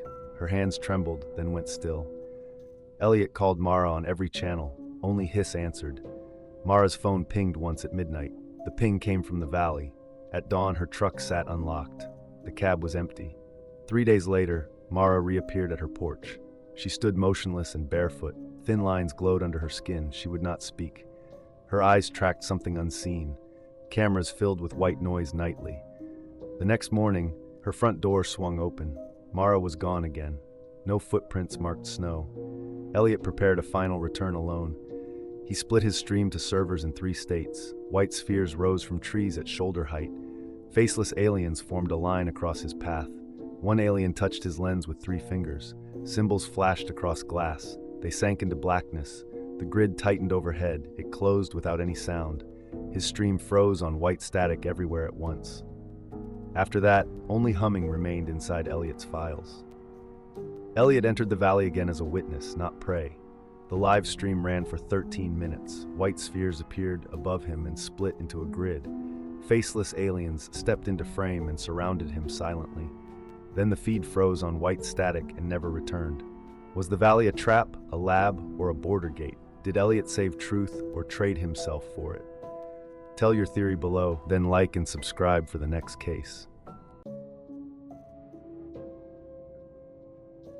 A blue UFO hovered low, and aliens marched along the cliff. Lena heard her name spoken from a dead radio. Then the valley went silent, like it was holding breath. Lena Hardwell shot wildlife for 15 years, usually alone. A collar map showed wolves deep inside Absaroka wilderness. She rode in with 2 pack horses and sealed camera cases. At dusk, wolf howls turned into a metallic hum. A blue UFO rose, and the wolves answered with silence. Lena reached the meadow at dusk, fog threading pines like smoke. Wolves circled the grass in silence. 2 collared wolves watched her camp from brush. Their collars blinked once, then died. The horses refused the eastern tree line and sidestepped together. A low hum rose from the ridge and deepened. The pack kept perfect spacing, as if trained. One wolf lifted a paw and froze mid-step. Another lowered its head and stared uphill. Lena raised her camera and heard nothing click. Her breath fog thinned, then vanished. The creek gurgle faded, then returned muted. The meadow felt staged, like a rebuilt scene. A blue metallic UFO lifted beyond the ridge and hovered low. It held steady, ignoring wind and gravity. Small white spheres split away and formed an overhead grid. The grid rotated slowly and stayed perfectly centered. It tightened into a clean hex pattern above camp. 3 tall aliens marched along the cliff edge in file. Their limbs moved smooth, with no wasted motion. Their heads turned together, tracking Lena's smallest shift. A white pulse flooded the valley and washed the fog blue. Every device died instantly: camera, GPS, and recorder. Her headlamp stayed on, but the beam bent sideways. It skimmed the snow like water around invisible glass. No shadow formed beneath the spheres or the UFO. The hum matched Lena's heartbeat, then changed its rhythm. The radio clicked on by itself and spoke Lena once. The voice sounded calm, dry, and too close. A sphere drifted near her tent and stopped. It floated at shoulder height and did not wobble. The aliens lifted their long hands toward the wolves. The collared wolf collapsed, trembling, muzzle pressed into ash. The other wolves froze, awaiting permission to move. One alien pointed at the collars, then at Lena. Another alien raised 3 fingers and held them still. The overhead grid pulsed 3 times in perfect sync. Lena tasted metal and smelled ozone in cold air. The UFO shifted 1 meter without any arc. It then returned to its exact prior position. The wolves backed away, still silent, never breaking formation. Lena stood frozen, watched from sky and cliff. The hum faded, but the wolves did not leave. They paced a silent ring around Lena's tent. Their eyes stayed locked on the cliff line. The collared wolf still lay in ash, trembling. The blue UFO held steady beyond the ridge. The overhead grid dimmed, then pulsed once. 3 aliens remained on the rock shelf above. They stood upright, perfectly still, like sentries. A low sphere drifted nearer, then stopped midair. It cast no shadow on snow or grass. One alien lifted a long hand slowly. Every wolf froze in the same instant. Lena heard a click from a dead collar. The collared wolf's tag light blinked without power. Another wolf stepped forward and dropped torn strap fiber. The metal clasp was warm and smelled of ozone. The wolves did not snarl or bare teeth. They watched Lena as if weighing her breath. The aliens turned their heads together, tracking her hands. The grid loosened, then tightened into a neat hex. The hum returned briefly, then cut off. The spheres blinked out in a clean sequence. The aliens stepped backward into fog and vanished. The wolves stayed, holding the ring until dawn. At first light, the pack moved uphill in silence. Lena followed at a careful distance behind them. The wolves kept equal spacing, like a practice drill. They stopped at a dark circle in frosted soil. The circle edge looked cut with a blade. Warmth rose from ash fine as flour. A second circle weighted higher, identical and precise. A third circle sat near bare rock. The wolves refused to step inside the circles. The collared wolf approached, then backed away quickly. 3 aliens appeared on the ledge above, watching. A low sphere drifted down over the nearest circle. The wolves crouched, ears flat, eyes unblinking. The sphere pulsed once, and the ash shifted inward. Symbols flashed inside the columned glow, then wiped clean. One alien pointed at the collars, then at Lena. The collared wolf's tag blinked again, then went dark. Lena raised her lens and got one clear frame. The frame showed aliens facing the wolves, not her. The wolves turned as one and looked away. When Lena looked up again, the ledge was empty. Wolf tracks led straight, then vanished on bare stone. In December, Lena returned alone with upgraded sensors. She carried meters, filters, and a spectrum recorder. Snow erased her trail and softened every ridgeline. The meadow looked staged, like a rebuilt set. The horses refused water and stopped breathing loudly. Wolf tracks circled camp again, then ended cleanly. A collared wolf watched from trees, collar light dead. Another wolf stood behind it, perfectly still. No owls called, and no wind moved grass. The hum returned before any light appeared. It vibrated her chest and loosened her teeth. A blue metallic UFO rose behind the eastern ridge. It climbed without sound or rotor wash. White spheres split off and formed a rigid grid overhead. The grid rotated slowly and stayed perfectly centered. Aliens stood along both slopes, evenly spaced, perfectly silent. Their long fingers flexed, like counting invisible beats. The wolves stayed downwind, watching without a single sound. The collared wolf lowered its head and stopped blinking. Columns of light struck the ground in ordered rows. Each column held steady, then jumped to the next point. Snow did not melt, it folded inward into dark ash. Dark circles formed, clean-edged, identical, and warm. A circle appeared under every light column. The horses shuddered, yet their hooves never shifted. A collared wolf ran in, then stopped mid-stride. Its breath fog froze in place, then vanished. Lena's watch flickered, then lost a full minute. Her compass pointed down, then snapped to north again. Lena raised her camera and captured one clear frame. The frame showed 4 aliens beside the nearest light column. Their bodies looked too thin for their height. Their heads turned with no visible neck strain. A sphere drifted near her tent without casting any shadow. Her screen flickered between 2 times, then went black. A fractal ice pattern crawled across her lens. The ice vanished, leaving the glass perfectly dry. The wolves began circling, keeping equal spacing from Lena. One wolf stepped into ash and did not flinch. A dead radio clicked on by itself. It spoke in a dry mechanical voice, calm and precise. Observation noted. Continue observation. The message repeated 3 times, then stopped.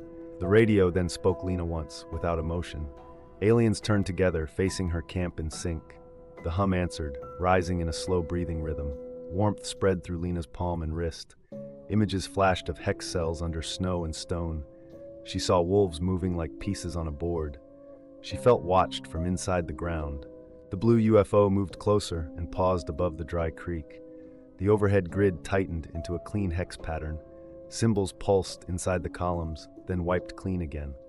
One alien walked forward, closing distance without visible effort. It stopped near the circle edge and lifted one hand. The collared wolf dropped, trembling, muzzle pressed into ash. The other wolves froze, as if awaiting permission. The spheres blinked once, and the valley went dark. Lena packed fast, hands shaking, breath thin and sharp. Behind her, the hum matched her heartbeat, then changed. After that night, Lena identified 31 related survey sites. They spanned 4 states and followed the same hex grid. Every site produced the same radio message and electronic failures. The pattern kept expanding with patient and deliberate precision. Why would aliens want humans to keep watching their work? Are they mapping wolves, water, or the observers themselves? Share your theory below, then like and subscribe for more cases.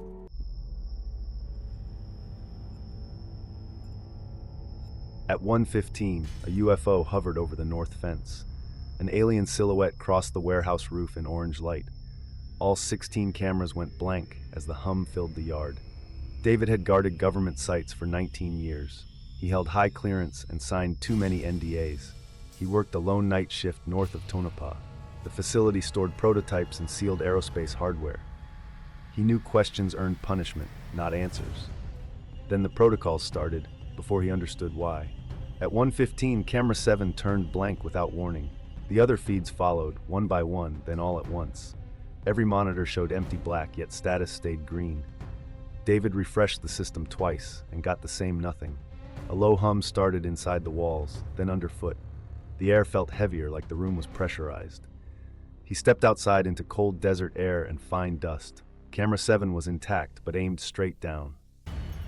Its mount was tight, like someone adjusted it carefully. Yard floodlights flickered, then shifted into dull orange. Beyond the north fence, a dark oval hovered against stars. 2 smaller lights flanked it, perfectly even. Another light blinked once, then duplicated into 3. The 3 lights formed a shallow arc and held position. They slid sideways without any travel path. A second arc appeared farther east, mirroring the first. David heard no engines, only the hum, steady and deep. The fence wires trembled once, then went perfectly still. His flashlight died in one beat, battery reading full. His phone shut off at 80%, then stayed dead. Orange light rolled across metal walls like heat without warmth. On the warehouse roof, an alien silhouette crossed fast and precise. A second alien shape followed, taller, thinner, angular. They moved like joints were hinges, not muscle. One paused at the roof edge and looked down. Another stood beside it, then vanished between frames. Above the roofline, the dark oval lowered a few feet and held steady over the fence. Smaller UFO lights rotated around it in a clean ring and pulsed in a 3-beat pattern. The hum matched those beats, like coded breathing. A low sphere drifted over the yard near the floodlights and cast no shadow. It passed a camera pole, and the pole went dark. Another sphere mirrored it on the far side, keeping perfect spacing. Then the roofline flashed with a thin blue seam. For a second, more aliens stood there in a row, heads turning together toward the yard gate. The seam closed and the roof looked empty again. The orange lights stayed on, waiting. David rushed back inside and shut the office door. The monitors stayed black, yet every status icon stayed green. He opened the event log and saw no faults. The timestamps jumped, then corrected themselves. The hum pressed harder, like a second heartbeat. He grabbed the landline and called command 40 miles south. A calm voice answered on the first ring. It asked for his unit code, not his name. David reported the orange lights and the blank feeds. The voice did not ask for repeats. It said a sweep team was already moving. It told him to keep logging everything. It warned him not to chase anything outside. David returned to the yard and kept moving slowly. He watched the roof through window reflections and metal panels. In reflection, 2 aliens stood at the roof edge. A third alien appeared between them, then flickered out, their limbs bent at sharp angles like jointed tools. A low sphere drifted along the fence and stopped. Another sphere mirrored it, keeping perfect distance. Each sphere pulsed once, and a camera pole died. The dark oval UFO above the fence stayed perfectly centered. Smaller lights rotated around it in a tight ring. The ring tightened, then loosened, like a breathing machine. The hum matched that motion and filled his ribs.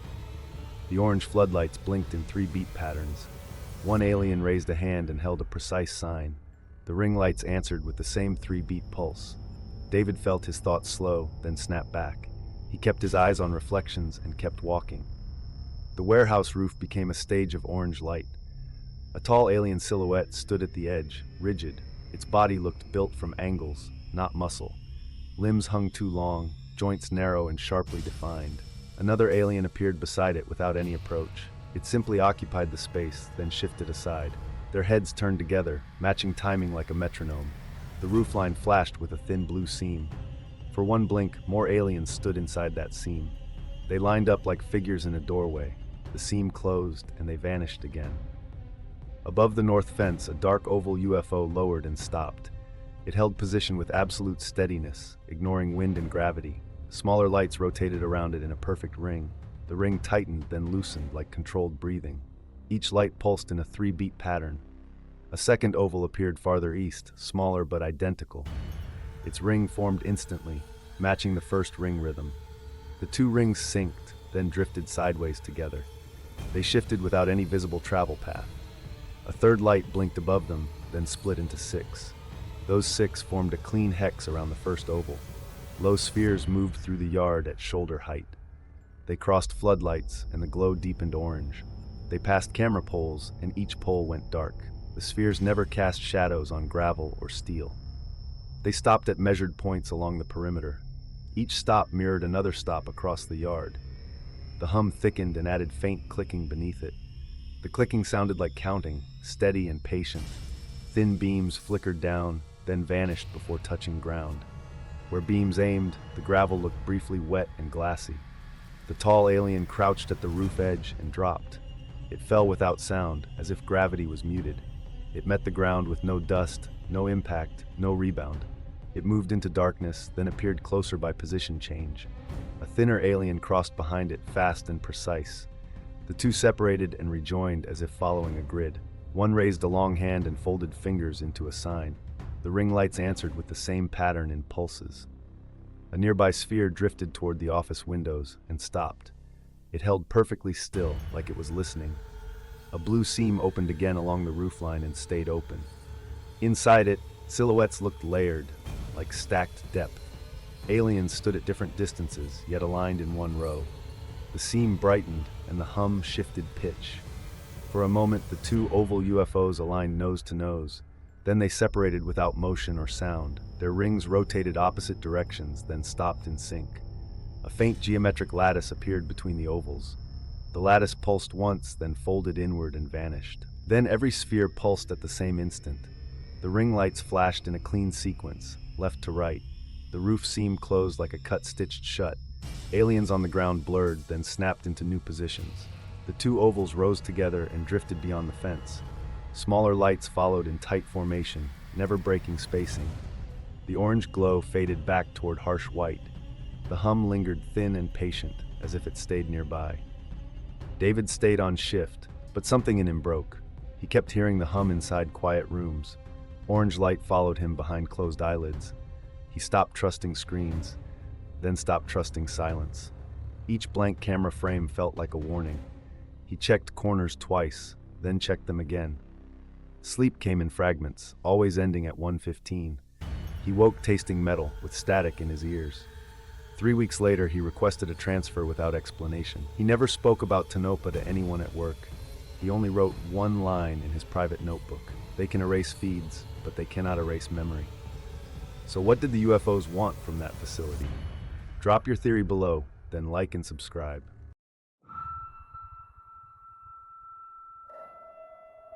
Ellie saw a blue ring open above the surf, an alien face pressed against the light, watching her blink. More rings formed a square, and the ocean went mute. Ellie worked night patrol along the Texas shoreline. She logged tides, trespassers, and broken buoys. That night, the coast felt staged and emptied. Even waves sounded distant, like muffled breath. Backup arrived with a camera and spare batteries. They expected smugglers, but found a scheduled arrival. Blue light hovered 3 feet above the tide line. It formed a clean circle 6 feet wide, with an edge too sharp for mist. It threw no glow onto the water, not even a faint smear. Ellie stepped closer and felt pressure climb behind her ears. The halo slid against the current, leaving no wake, no ripple, no disturbed foam. A second halo appeared 50 yards downshore, then a third, evenly spaced. They held position like survey markers, then snapped into a perfect square with one synchronized blink. Each ring flashed 3 beats, then a long pause, repeating like a coded metronome. The beach wind stopped inside the square, yet Ellie still felt cold moving across her skin. Sand grains froze mid-drift near her boots, then fell straight down like the air had changed density. Her radio popped once with a short burst of clipped static, then fell into dead silence. The backup officer's camera kept recording, yet the live screen showed only empty shoreline and ordinary surf. Ellie looked back up, and the rings were still there, bright as welding arcs, refusing to appear on the feed. She raised her flashlight toward the nearest ring and watched the beam bend sideways, curving as if wrapped around invisible glass.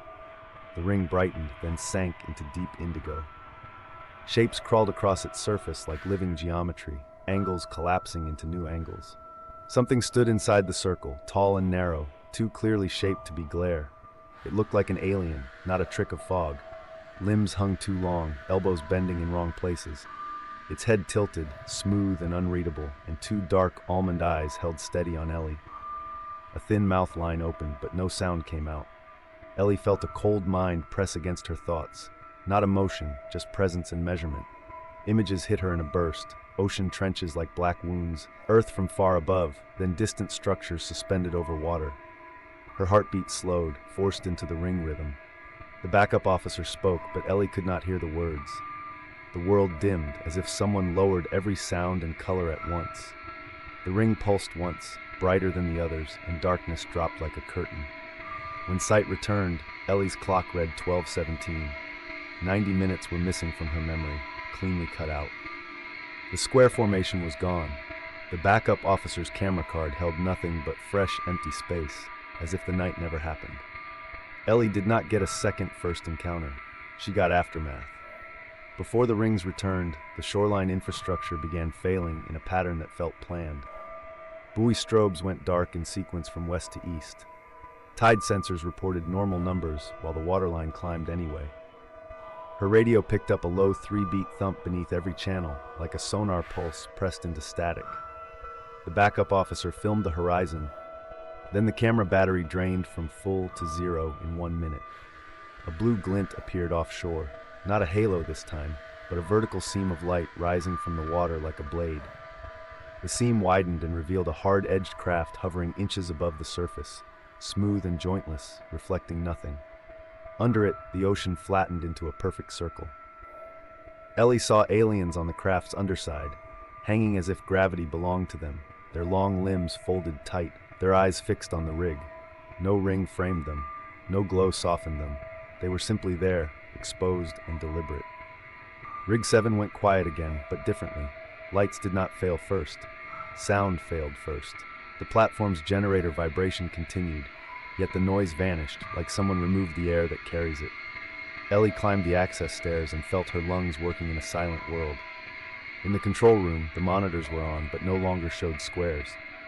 They showed a rotating wireframe map of the rig, layers peeling back to reveal pipes and tanks like an X-ray. Symbols flowed over the map in tight streams, pausing at valves, joints, and weld seams. The 6 workers stood arranged in a neat line facing the sea, eyes open, hands lowered, breath shallow. An alien stepped onto the deck without climbing, as if it had been placed there between frames. Its skin looked slick and dark, with a faint blue sheen. 3 fingers touched a railing, and frost spread in branching geometry, then stopped at a perfect boundary. Ellie felt a message press into her mind. Not friendly, not hostile, just directive. Keep distance. Keep watching. Keep recording. The backup officer raised the camera and the screen filled with blue noise, but Ellie's eyes stayed clear. The alien turned its head toward her and held eye contact too long. The deck lamps flickered once, then returned. The workers blinked together and came back with empty minutes. Ellie looked down and saw wet footprints on dry steel, each print shaped like a narrow hand. Reports spread along the coast within days. Blue halos appeared near piers, channels, and open water. Each sighting followed a route, never random. The rings always formed squares or hex grids.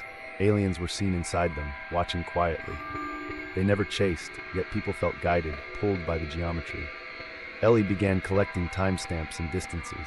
She compared tide charts to the pulse rhythm. 3 beats, pause, 3 beats, pause. The rhythm aligned with the ocean more than clocks. Some nights, the rings drifted against the current again, as if rejecting local physics. Water around them stayed unnaturally still, a calm disk inside moving surf. Fish surfaced belly up near the edge, then rolled and swam away unharmed, as if stunned and released. The rings started appearing in larger sets. 4 became 16, 6 became 36. They arranged into lanes offshore, like traffic patterns only they could see. When Ellie drove parallel to those lanes, her headlights seemed to lose brightness inside the glow. Her radio hissed in measured pulses. The backup officer's camera continued failing in the same way, showing normal darkness where Ellie saw indigo light. Ellie began to understand the rings were not just light. They were a filter, deciding what could be recorded. On October 15th, the sea began glowing everywhere. The glow spread across miles of water like ink in reverse, rising instead of sinking. A dome lifted from the surface, a mile high, formed without splash and without falling drops. Inside the dome, thousands of halos hovered in rows. Aliens stood within them like sentries, repeating posture, repeating distance, repeating the same 3-finger sign. The dome's inner surface looked like a curved screen, showing shifting geometric maps that mirrored the coastline. A message entered minds along the shore. It felt shared, not spoken, and it arrived with images instead of sentences. Earth from above, lit lines of cities, deep ocean trenches, then unfamiliar habitats built into water and air. The message carried a choice: join a wider order or remain isolated. Some people collapsed crying without knowing why. Some people walked toward the water and stopped at the tide line as if held there by invisible rules. When the dome fell, it left blue crystals scattered on beaches. Each crystal hummed faintly near human skin. Ellie touched one and felt her thoughts sharpen. She began hearing patterns inside radio noise. She began recognizing the 3-beat rhythm in ordinary sounds. The backup officer touched one and began drawing grids compulsively, as if compelled to map the rings. Both of them dreamed of the dome every night, always waking at the same minute. After that, Ellie's patrol notes became fragmented and obsessive. The backup officer vanished from all records, as if never employed. Blue halos still appear when the tide turns wrong. If aliens offer a choice, who decides the price? Comment your theory, like, and subscribe for more Shoreline Files.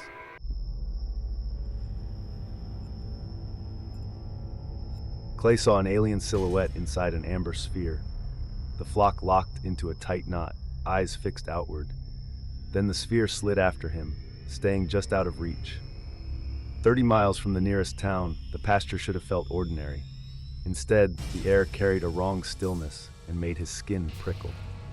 Clay noticed the flock gathering in a tight knot, as if bracing for something unseen. He walked closer and realized the silence was spreading first, then the fear. The sheep packed tight in the southeast corner at dusk.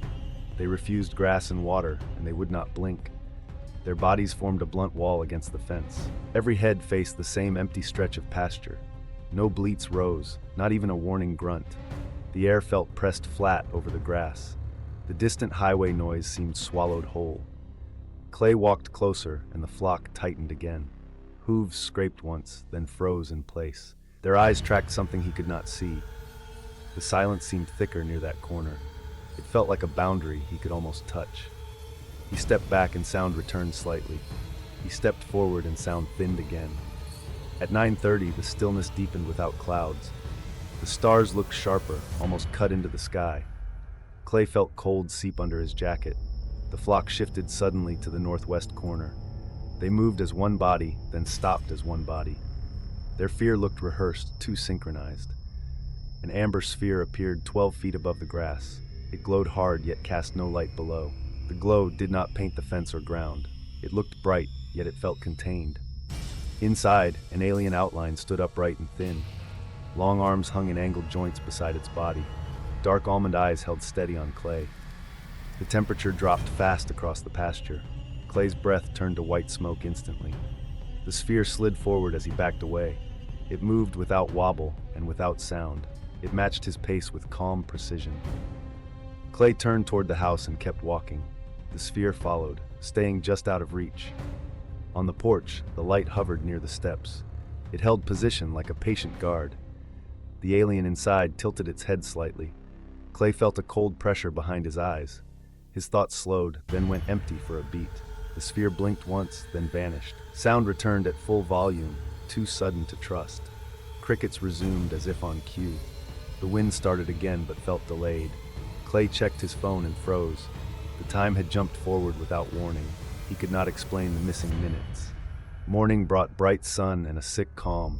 The pasture looked ordinary from the road. Clay did not call neighbors or county deputies. He wrote the details down in careful lines. He forced his hands steady with clenched fingers. Then he walked to the southeast corner alone. A 10-foot circle marked the spot beneath the sphere. The grass inside was gray and brittle. It was not burned and not flattened. It crumbled like dried paper between his fingers. The soil beneath felt dry and powder fine. The circle edge looked cut with a tool.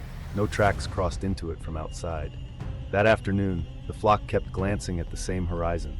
They grazed only in short, nervous bursts. Clay watched the sky until his eyes ached. He waited for night to prove him wrong. He returned after dark with cameras and a rifle. He placed tripods facing the pasture corners. He checked batteries twice, then checked them again. The air felt charged, like metal before lightning. The amber glow returned at the same height. Autofocus hunted, then failed, again and again. The camera view stayed soft and smeared. Phone batteries fell from half to dead in seconds. A low hum rose from the ground beneath him. It shook teeth and ribs with each pulse. The hum felt timed, not random. The sphere brightened and the fog inside cleared. Clay glimpsed a huge angular craft behind it. Its edges looked too straight for aircraft. It hung motionless beyond the fence line. A tall alien stood near the fence posts. It did not sway in the wind. It faced the house and held still. Clay's chest compressed as the hum deepened. His mouth opened, but his voice came out thin. The rifle felt heavy and useless in his hands. The sphere slid sideways with perfect control. The alien shifted position without walking. Then the light cut out without fade. Darkness returned like a snapped switch. Every device reported full power again. Camera batteries read full as if untouched.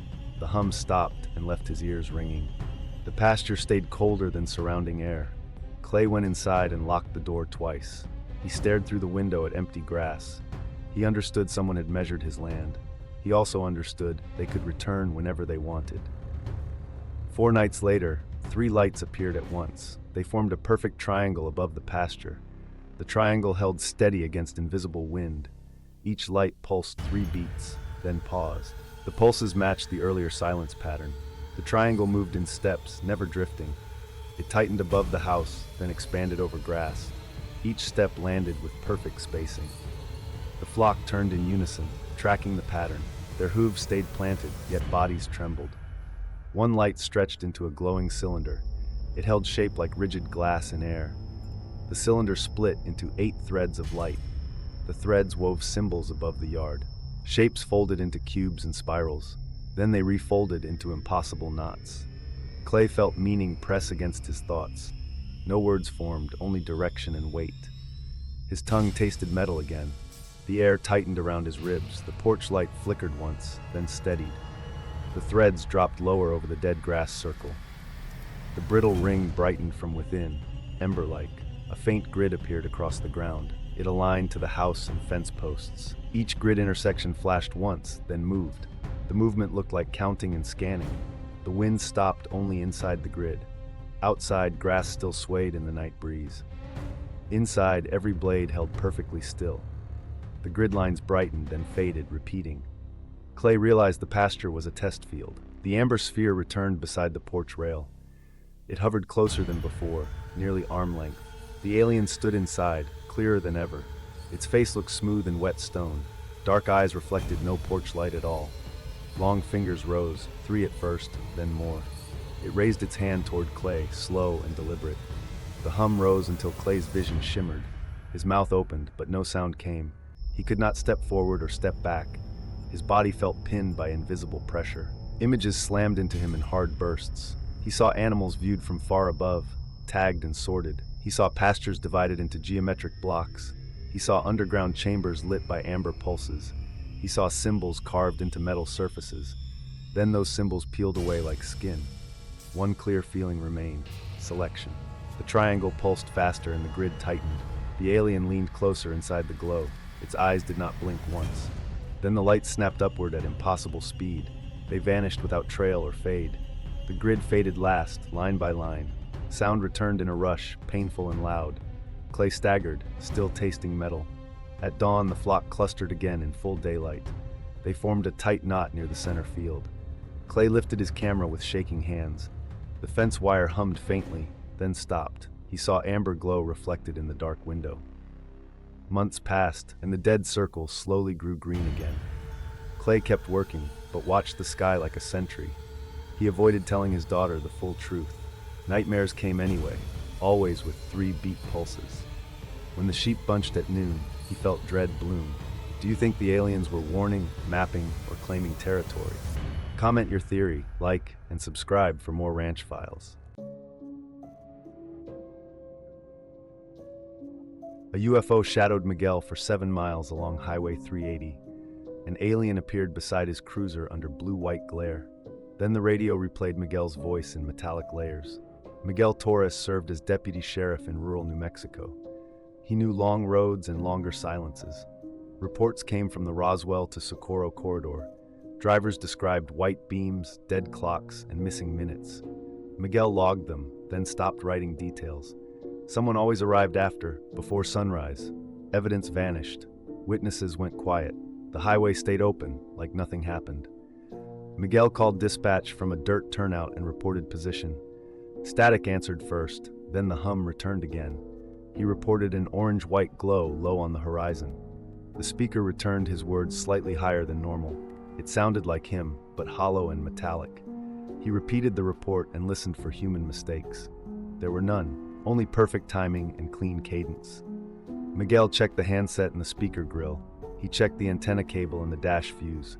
Nothing changed, yet the hum stayed exact. The glow held steady above the scrub, never drifting. Miguel watched it brighten, then hold, then brighten again. It behaved like something noticing his attention. He whispered a curse and swallowed dry air. The radio clicked and echoed his whisper back. The echo arrived with no breath and no emotion. Miguel eased onto the service trail and advanced slowly. The glow split into 2 lights, 30 feet apart. Both lights stayed at the same low altitude. They slid forward without drift, like pinned objects. Miguel kept his hands visible on the wheel. He changed speed twice to test them. The lights matched every change with precision. The hum landed with every skipped movement. The dashboard clock froze, then jumped ahead. The GPS map froze while tires still rolled forward. Miguel saw dust lift, then hang, then drop. The road looked darker under bright glare. He lifted a flashlight toward the nearest light. The beam bent away, curving around empty air. His ears filled with pressure without sound. His teeth ached like vibration inside bone. Miguel spoke again, slower, forcing calm. The radio returned his sentence as layered metallic echoes. The lights slid overhead and centered above his hoodline. Miguel felt watched by something counting his reactions. The 2 lights began skipping forward like missing film frames. Each skip arrived with the timed hum. A blue-white column formed beneath the left light. The column had hard edges like cut glass. It did not illuminate asphalt the normal way. The ground stayed dark, as if light was removed. Miguel swept his flashlight across the column again. The beam curved, then vanished, then returned behind it. Cold flooded the cabin without wind. His breath fogged, then stopped fogging, then returned. The engine idled steady, yet sounded distant and thin. The shifter trembled, then settled, then trembled again. Miguel gripped the wheel until his knuckles hurt. The hum deepened and pressed behind his eyes. His vision tightened, then widened, then snapped back. The lights above seemed closer, but never moved downward. They held position with unnatural steadiness. A dim silhouette appeared behind the lights. It looked wider than the road itself. Miguel could not find an edge or seam.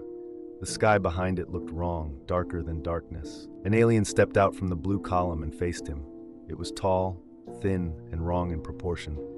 Its head looked smooth and elongated, with black almond eyes. Its limbs moved without sway, as if guided. It raised one long hand toward the windshield. Miguel heard meaning inside his head without words. The meaning felt like a calm command forward. His shifter moved by itself, then stopped again. The steering tugged left, then centered itself. Miguel fought both, breathing through sharp chest pressure. The alien leaned closer without footsteps or sound. Its fingers flexed with too many segments. The joints rippled, then locked, then rippled again.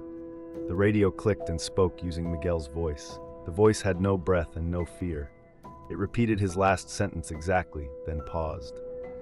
Miguel answered and heard himself return, slightly delayed. The returned voice sounded older and thinner. The alien tilted its head, studying his mouth. The lights above tightened, as if focusing. The blue column widened, then wrapped the cruiser in haze. Miguel tried honking, but the horn stayed silent. He tried shouting, but his voice felt distant. The hum continued, steady and patient. Miguel tried reversing, but distance felt unreal. The tires rolled, yet the scene refused change. The dashboard numbers drifted slowly, then froze again. The GPS showed impossible locations, then went blank. A thin smell of ozone filled the cabin. Miguel tasted copper and swallowed hard. The cabin air felt electrically dry. His skin prickled beneath his sleeves. The hum pressed deeper, like heavy fingers behind eyes. His heartbeat lagged behind itself. He watched his hands and felt delayed control. He blinked and saw double for seconds. The haze brightened, then dimmed, then brightened again. Shadows moved inside it, inverted and deliberate. Miguel saw dark forms hanging above the road. He saw long hands reaching toward the cabin outline. No door opened, yet he felt exposed. The alien raised its hand toward the glass again. Miguel felt a cold touch on his forehead. The touch arrived without contact. His hearing flattened, as if depth got removed. He could not hear the engine anymore. He still felt its vibration through the seat. Geometric symbols flickered across the windshield like brief frost. The symbols rotated and reassembled with cold precision. Miguel blinked, and they stayed one heartbeat longer. Then they vanished, leaving clean glass again. The radio replayed Miguel again, closer and older. The voice sounded like metal vibrating in water. It repeated a new phrase he never spoke. The phrase carried a gentle insistence forward. Miguel felt his thoughts separating into layers. One layer screamed and another stayed calm. The calm layer watched everything with detached interest. Miguel tried counting seconds, but numbers lost meaning. The haze tightened and pressed around the cruiser. His chest pressure spiked, then eased, then spiked again. His teeth ached with each hum pulse. The alien leaned back, then pointed down the trail. The two lights slid forward a few yards. Then they stopped and waited, perfectly still. Miguel felt that waiting as a demand. Images slammed into Miguel's mind without warning. He saw underground rooms beneath the highway corridor. He saw walls covered in moving symbols like circuitry. He saw rows of people standing with open eyes. He saw them dissolve into points of light. He saw those points stored inside a vast grid. A star map pulsed above the grid like a heartbeat. Each pulse matched the hum timing exactly. He saw his own cruiser from above. He saw himself sitting rigid, eyes unblinking. He saw the alien standing beside the hood line. He saw another figure behind the haze, taller still. The taller figure did not step forward. It stayed outside the light, observing. Sound snapped back like a slammed door in a tunnel.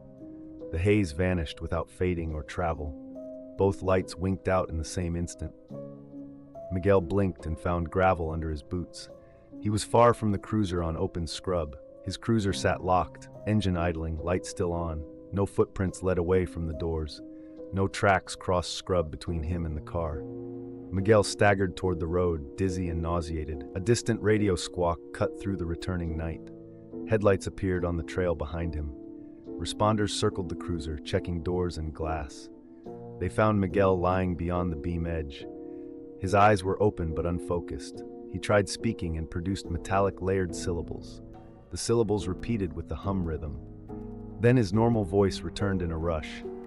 He asked why his car was moved. He insisted he never left the driver's seat. His hands shook as he touched his own face. He kept staring toward the empty sky. Station video showed Miguel sitting motionless for hours, never blinking once. When they found him, he was miles from the cruiser. Why do you think the UFO left his body but took his time? Comment your theory, then like and subscribe.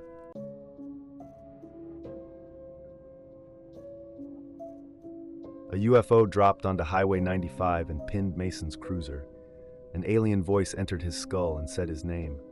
A burning circle appeared on his arm, perfectly centered. Mason Alvarez worked quiet nights for the Nye County Sheriff's Office. Tonopah's highway miles felt endless, empty, and too exposed.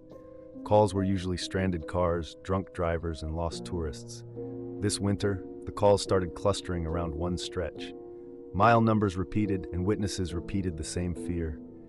Mason kept logs because memory felt unreliable out there. Mason arrived to mile 112 and found the car already defeated. No hazards blinked, no interior light glowed, no phone screen lit. The driver stood outside, breathing hard, eyes fixed above the roofline. She kept repeating the same detail, a white ring hovering above her roof.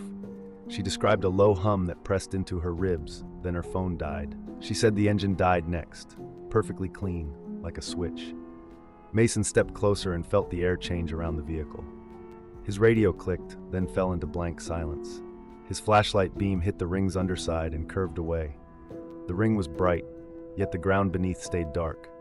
No spill, no reflection, no shadow, just a bright shape refusing physics. The ring slid sideways without drifting, perfectly level in wind. Concentric shapes flickered inside it, rotating like gears made of light. The driver whispered it was watching, not shining. Mason saw frost form along the Civic's windows in thin lines, then vanish. The hum rose until his teeth ached, then dropped in one clean beat. The ring snapped upward and vanished without trail or sound. The Civic restarted instantly, like power returned from a hidden hand. Mason inspected the roof and found a perfect circle imprint. Concentric bands looked machined, too sharp for heat damage. The metal stayed warm in freezing air, as if it remembered contact. Tire marks nearby looked liquefied into glossy ridges. Gravel had fused into tiny glassy beads near the shoulder. Mason photographed everything, but his images looked hollowed, like detail had been scraped away. He tried filming the roof, and the screen turned black mid-frame. He wrote a report with only hard facts, then sealed the evidence. The next nights turned the corridor into a pattern. Mason started patrolling mile 110 through mile 114 in slow loops. He stopped relying on electronics and carried paper notes. He marked every report time by wristwatch, then compared it later. Drivers called in with the same fear, but different shapes. Some saw rings hovering inches above asphalt. Some saw discs holding position beyond the median. Some saw paired lights moving like mirrored twins. Mason began seeing the lights himself, distant at first, then closer. They held position for minutes, then jumped without travel, like frames missing. His cruiser clock froze, then caught up in a stutter. His radio produced not static, but counted silence, a pulse that felt deliberate. One night, 3 rings aligned above Highway 95 and blinked in sequence. A 4th ring rose from the desert floor and joined them with perfect spacing.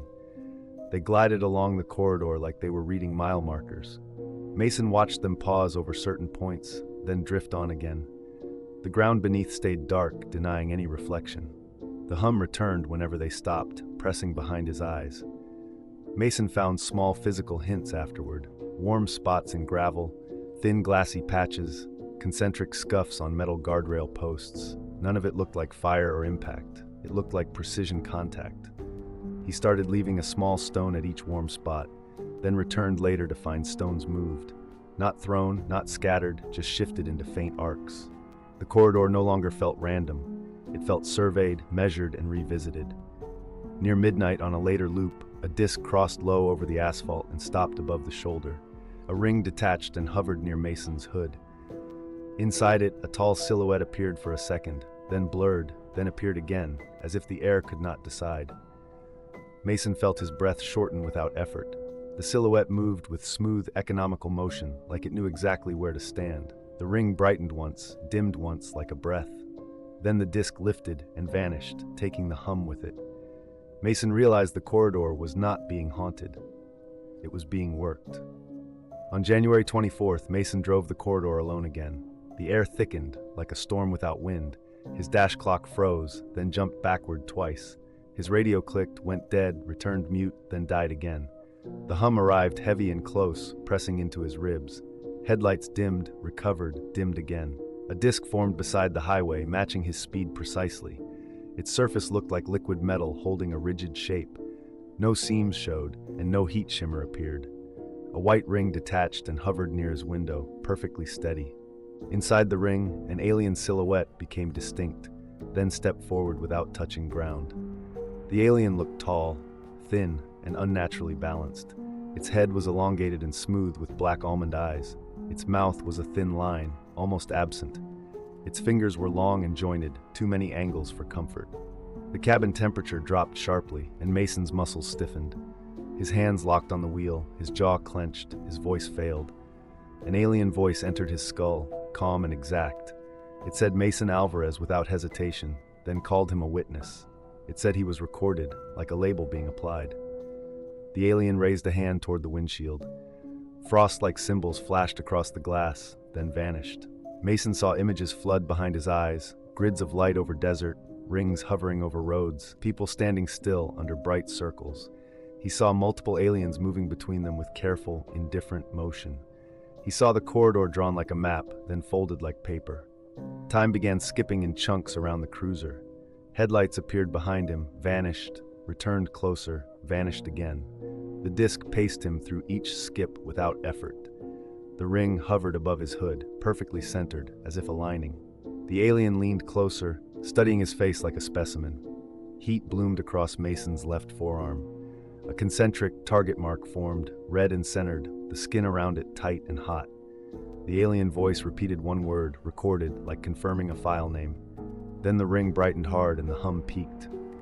Mason felt pain spike behind his eyes and down his spine, sharp and electrical. The world went thin for a moment, like it lost depth. When the pressure dropped, the disc was gone. The highway looked normal again, but Mason's hands still trembled. His dash clock had advanced farther than it should have. His patrol route line on paper no longer matched the mile signs he remembered. Later, unmarked vehicles arrived without introductions. They handled the corridor like a known procedure, walking straight to the warm spots, pointing without speaking. They tried fitting a wrist device onto Mason's arm, calling it monitoring. Mason refused, and the refusal felt meaningless. That night, 8 discs returned in a rigid grid above the corridor. Multiple rings hovered at equal spacing overhead. Several alien silhouettes appeared inside separate rings, watching him in silence. Their voices overlapped inside Mason's skull, sharp and synchronized, accusing and precise. A blue beam struck the wrist device and melted it instantly. The beam never touched Mason's skin, only the device, as if correcting ownership. The grid lifted and vanished, leaving ozone in a deeper silence than before. Mason quit soon after and stopped sleeping in full cycles. He still hears the hum during empty road drives. What does a witness become after an alien records them? Comment your theory, then like and subscribe.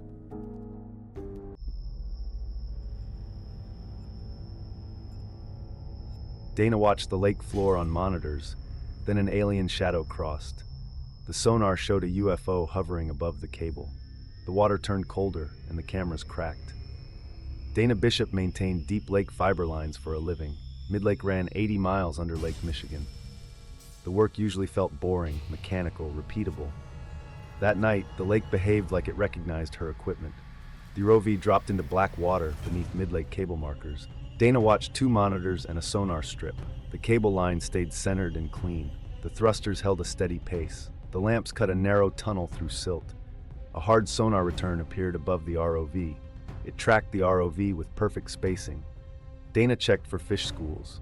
The return stayed too stable. The return never drifted with currents. The return held 15 feet across. The camera feed darkened without losing resolution. A shadow slid across both lamp beams. The shadow moved with deliberate timing. It blocked light without scattering anything. It seemed to swallow light completely. The ROV yaw readout twitched once, then corrected itself. The altitude sensor jumped, then locked. The compass spun, then stopped. The audio channel filled with a low hum. The hum lasted exactly 2 seconds. Dana ordered a slow retreat along the cable. The shadow mirrored the retreat instantly. It stayed above the ROV like an escort. Dana saw a curved edge within darkness. The edge looked metallic and smooth. It reflected nothing back at all. A second shadow joined the first. The sonar showed 2 returns now. They moved in formation around the ROV. They crossed above it, then swapped positions. The swap happened without visible acceleration. Dana watched the cable vanish under the shadows. A faint shimmer rippled across the video. The shimmer bent the cable line visually. It made straight lines look slightly curved. The effect stopped, then restarted, then stopped. Dana told the operator to surface immediately. The ROV climbed faster than planned. The returns followed partway, then halted. They held position in empty water. They stayed fixed as the ROV rose. On deck, the housing showed a fresh crack. The crack ran in a clean arc. It looked pressed, not struck. The metal felt freezer cold in Dana's hands. The lake sensor still read 62 Fahrenheit. Dana checked the recording timestamp twice. It advanced without gaps on the monitor. The raw file later showed missing frames. The missing frames matched the hum perfectly. Dana realized the lake had edited her evidence. She looked over the side into darkness. The surface stayed calm and flat. A faint blue glint flashed once below. It felt like a reply, not an accident. Dana ended the run and logged everything anyway. ROV repairs would take days they did not have. Dana authorized a diver inspection of the cable. The diver descended with heated suit systems. Dana monitored comms and tracking pings. The water looked calm above, then turned heavy. At 120 feet, the diver reported sudden pressure. The voice sounded compressed and strained. The diver said the lights felt dimmer. Dana checked the topside power feed. Everything looked normal on the panel. A second target appeared on the fish finder. It was larger than the diver's signature. It matched every movement the diver made. It stayed behind at a fixed distance. It never drifted or wandered away. At 200 feet, the diver stopped answering briefly. The diver mic carried only breathing. The breathing sounded too loud and slow. Then the diver whispered one word, alien. Dana felt her stomach drop. The water temperature dropped inside a tight bubble. The diver's suit heater read maximum output. The diver still reported freezing cold. Dana saw the depth readout fluctuate wildly. It jumped 10 feet without motion. The diver reached the cable and saw disturbed sediment. The trench ran in straight segments. The trench ended in a clean circle. The circle looked carved, not eroded. The diver light revealed shallow scoring on the cable. A black curved surface moved into the beam. It filled the view with featureless darkness. The darkness did not ripple like water. It held shape like a hull. The hull edge hovered inches from the mask. A low hum returned through the comms line. It lasted exactly 2 seconds again. The diver froze for 3 full seconds. Dana watched bubbles still rise above. Then the diver surged upward without warning. The second target rose too, maintaining its spacing. It moved faster than any diver could. It never closed the gap completely. It circled once, then fell back again. Dana saw the target align under the boat. On deck, the diver ripped off gloves, shaking. The diver face was pale and rigid. The diver mask showed symmetrical scorch marks inside. The marks formed 3 evenly spaced arcs. Dana measured them against the lamp ring. The diver swore the water felt ice cold throughout. Dana believed the fear in that voice. Heat and cold had traded places down there. Something could rewrite the rules locally. Something wanted the diver to notice. Dana reviewed the dive log immediately. The log showed a time skip of 2 minutes. The diver memory filled no details for that span. The fish finder recorded a blank band at the same moment. Dana marked the incident as deliberate interference. She stared at the lake until her eyes watered. She imagined a craft beneath the cable line. She imagined aliens reading the signal pulses. She imagined them studying human infrastructure like nerves. Dana realized Midlake was a beacon in darkness. Dana filed a report with careful technical language. The report came back edited, then shortened, then closed. Management called it equipment failure and human stress. Dana kept her raw files anyway. She copied them to 3 drives. She logged checksums and dates in a notebook. She slept with the drives near her bed. She woke to faint hum in quiet rooms. She began watching the lake forecasts obsessively. 2 months later, Dana received an email from an unknown address. It contained coordinates and a single time. No greeting appeared and no signature followed. Dana went alone after sundown. The dock lights flickered as she arrived. The air smelled clean, then suddenly metallic. The lake surface looked flat and too dark. Her phone dropped from full bars to none. Her watch froze on the minute and refused to tick. A figure stood where the pier met open water. The face stayed hidden by distance and shadow. The voice spoke calmly, with no hesitation. The voice said the lakes contain deep water anomalies. The voice said the anomalies respond to cables and hulls. The voice said the anomalies are not local wildlife. Dana asked about the shadow above her ROV. The voice answered with one word, alien. Dana asked why the housing turned freezer cold. The voice said field effects can rewrite temperature. Dana asked what they wanted from Midlake. The voice said they wanted signal structure. Dana drove home feeling watched from behind the horizon. She replayed the first encounter until dawn. The shadow always moved the same way. It crossed the lamps with measured speed. The hum always lasted 2 seconds exactly. The sonar return always held perfect spacing. Dana realized the craft was testing her sensors. It was learning what her gear could detect. She found missing minutes in the video metadata. The files jumped forward without corruption. The gaps aligned with the hum every time. The gaps aligned with sonar saturation spikes.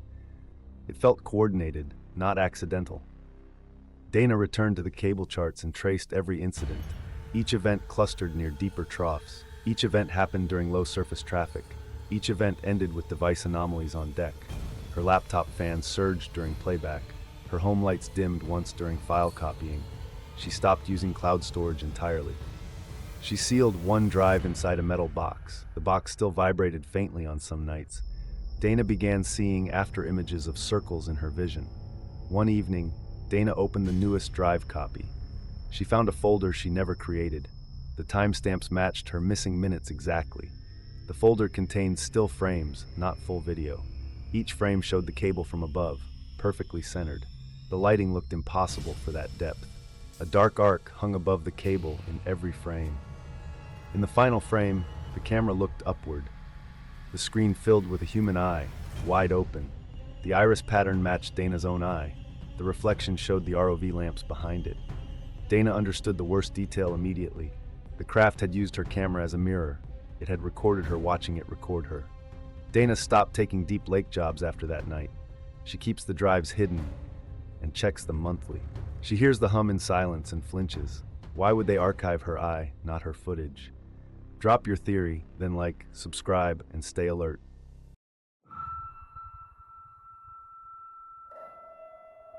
At 12:17, every light in Hanksville died together. The sky turned red, and the hum arrived. Above Main Street, a craft hovered without sound. Sam worked nights in a town built on distance. He knew every generator, every shortcut, every silence. Then 12:17 locked itself into every clock, and the visitors began repeating it. The blackout hit like a command, not a failure. Phones went dark at once, engines refused to turn over, even battery radios stayed mute. Sam stepped outside and felt pressure in his teeth. The air tasted dry and metallic. The sky was not night anymore. It was a deep red dome. A low hum rose from the ground itself. It vibrated his ribs and tongue. Streetlights stayed dead, but the road glowed faintly. A white ring appeared above the water tower. It held perfectly still. Then it split into 3 points. Each point pulsed in the same rhythm. The 3 points folded into a triangle craft. The craft drifted over roofs without wind. Its underside showed moving geometry. The lines crawled like living circuitry. Sam tried his truck again. The starter clicked once, then stopped. The dash display froze on 12:17. His wristwatch stopped on 12:17. A neighbor yelled from a porch, then stopped mid-sound. The mouth stayed open, but no voice came. Sam heard his own heartbeat vanish. The hum replaced it. The triangle craft lowered until it filled the street. A blue-white glow spilled downward. It did not reflect on windows. It did not cast shadows. Figures appeared inside the glow. They were tall and thin, their joints bent in wrong angles, their heads tilted together in perfect unison. One figure raised a hand toward Sam. The hand had long fingers. The fingers opened and closed slowly. Sam felt a thought, not a sound. The thought carried one number only: 17. The red sky snapped back to black. Power returned in one breath. Cars restarted all at once. The hum ended cleanly. Sam checked his phone time. It read 12:17 again. The call logs were blank. His camera roll showed only static. After that night, 17 began hunting the town. Sam woke at 1:17. He woke at 2:17. He woke at 3:17. He stopped trusting sleep. Every morning he found new 7s and 1s. Receipts ended in 17. Fuel pumps stopped on 17 cents. Mile markers blurred, then sharpened. Sam drove the town limits at dusk. He watched the sky for triangles. He watched the desert for rings. The hum returned before the lights changed. At 3:17, the street sign rotated by itself. The bolts stayed rusted and fixed. The sign turned anyway, smooth and silent. Sam filmed it, then lost the file. A generator at the diner spun backward. The light stayed bright and steady. The engine notes stayed normal. The mechanic swore it was impossible. Near the courthouse, dead trees budded green overnight. The leaves looked too glossy. They held no insects. They held no smell. Sam followed the hum to the center road. There, asphalt had been rewritten. A huge 17 burned into the surface. It was 20 feet wide. He knelt and touched the edge. The asphalt felt warm, then cold. His fingertips tingled, then went numb. The hum shifted into a higher tone. A small sphere appeared above the 17. It hovered at head height. It was blacker than night. It swallowed his flashlight beam. The sphere unfolded into a thin disc. The disc split into 6 smaller discs. They arranged into a perfect hexagon. Then they rotated without moving air. From the hexagon, 2 beings stepped forward. They were thinner than the first night. Their skin looked matte and smooth. Their faces lacked clear features. Sam tried to speak, but his throat locked. He tried to run, but his legs lagged. The beings did not chase. They only watched. A new thought entered his mind. It carried images, not words. Sam saw Hanksville empty and preserved. He saw a crystal tower at the center. He saw the triangle craft under the town. He saw tunnels beneath every home. He saw the number 17 pulsing like a heartbeat. The discs rose together and vanished. The sphere winked out last. The huge 17 remained, still warm. The next month, the pattern came back stronger. It always chose the 17th. It always began at 12:17. Sam started counting days like a prison wall.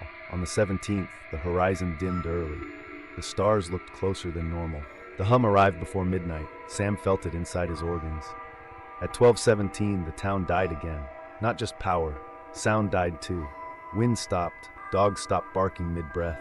A ring of blue light formed above Main Street. It expanded slowly across the sky. The ring became a dome. The dome pressed down like heavy glass. Inside the dome, dozens of triangle crafts appeared. They held formation in a grid.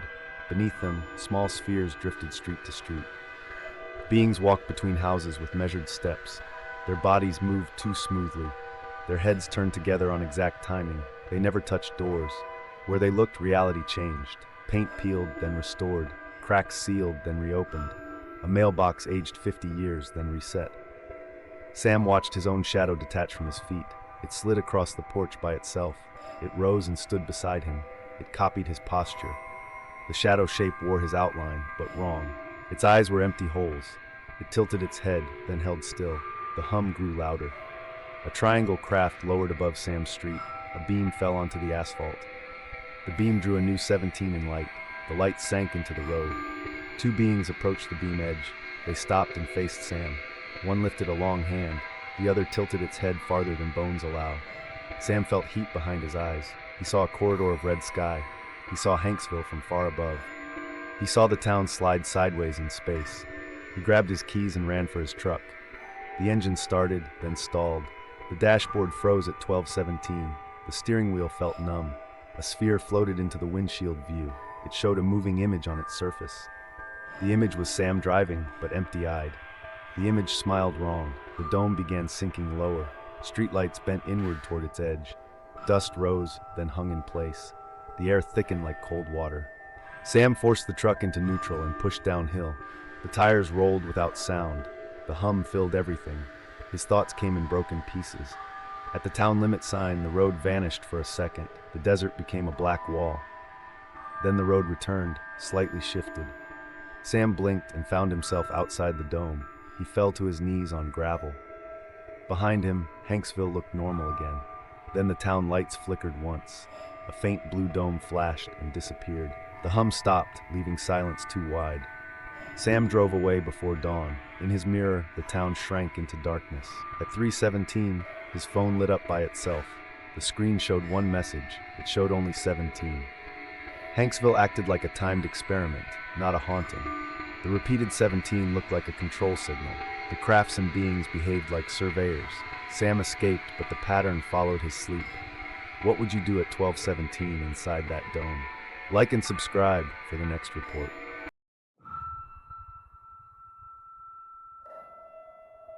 October 14th. Grant finds a dark blue Ford F-250. It sits alone on a rocky ledge. The driver door hangs wide open. The key is still in the ignition.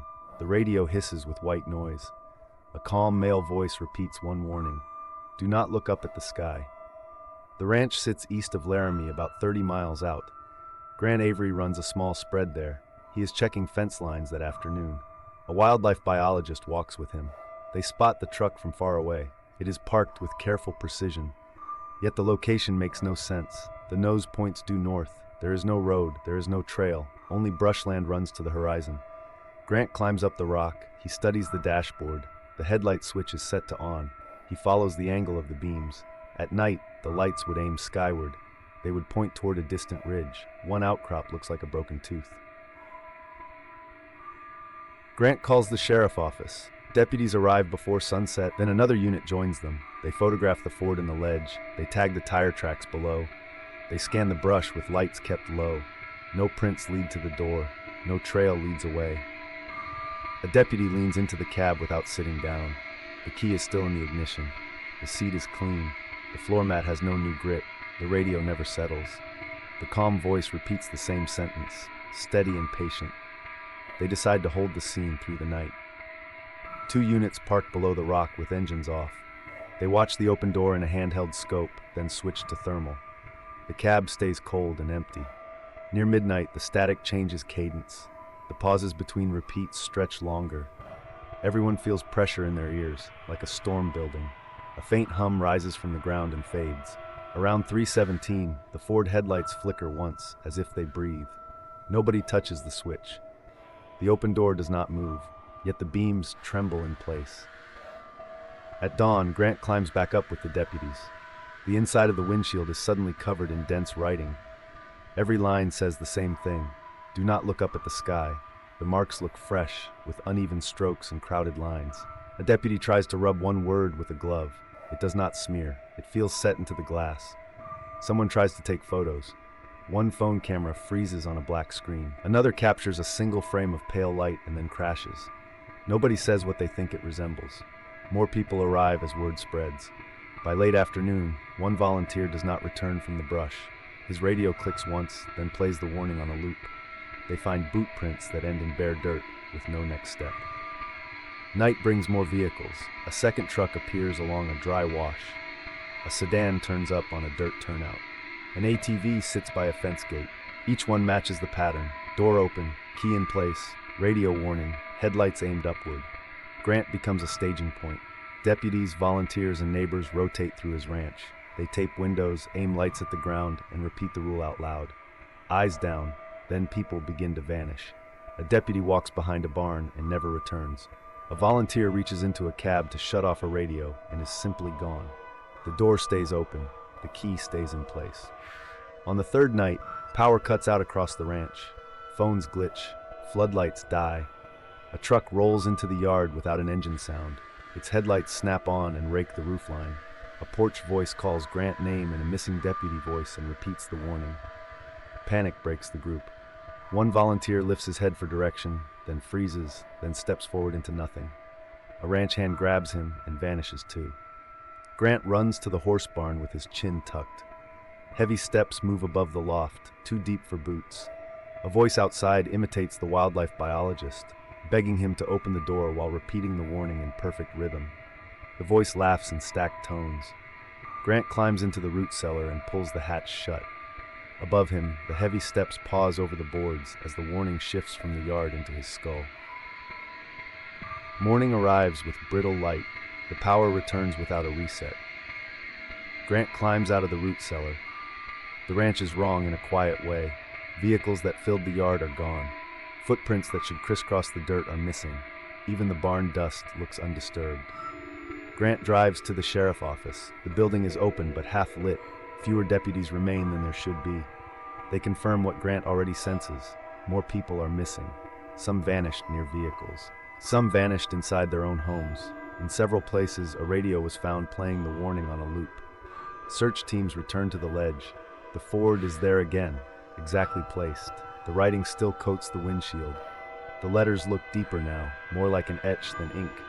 They find the missing truck owner inside his own vehicle miles away. Causes cardiac arrest. His eyes are open and fixed upward. The wildlife biologist is still missing. Her phone logs show offline for days, yet Grant remembers her voice at night, close and clear. A quiet visitor arrives in a plain vehicle with government plates. No full name, no badges shown long. He speaks with the sheriff office in a closed room, then asks to speak to Grant alone. He shows a file worn at the corners. Cases across decades, different counties, same pattern. Doors open, keys in place, radios warning, headlights aimed upward. He speaks about observation. He uses careful language. The entities exist in a quantum state. They become more real when observed. Attention collapses them into solidity. Observation is fuel. Vehicles act as conduits. Radios pull ears, headlights pull eyes. The beam into the sky forces a choice. Grant asks what happens when someone looks. The visitor says geometry loosens. Time slips. The sky becomes a doorway that only opens when watched. Grant thinks of his ceiling seam bending. He thinks of the volunteer who took one step and then no second step. The visitor warns Grant to reduce observation. Curtains closed, no mirrors facing windows, no porch lights, no reflective metal left outside. Grant returns home before dusk. The ranch feels too exposed. The horizon line feels too sharp. That night, the hum begins earlier. It rises from the north, from the direction of the Broken Tooth Ridge. Grant stays inside with every curtain drawn. He sits on the floor away from windows. He keeps his gaze on the wood planks. Then the radio turns on by itself. The voice is not calm anymore. It is softer, closer, intimate. Grant does not own that radio. The warning repeats, but now it sounds like an invitation. Do not look up at the sky. Something knocks once on the roof. Not a branch, not hail. A single heavy touch as if testing. The ceiling seam above Grant bends again, deeper this time. The boards do not creak. They simply shift, as if the room is being remeasured. Grant crawls toward the hallway, eyes down, hand feeling the floor. The hum thickens until it feels like pressure on his teeth. A line of light appears under the front door, too bright, too clean. It widens as if the door is opening. Grant keeps his eyes on the baseboard. He speaks to himself to stay anchored. Then his shadow moves the wrong way. It stretches upward along the wall, climbing toward the ceiling while Grant stays low.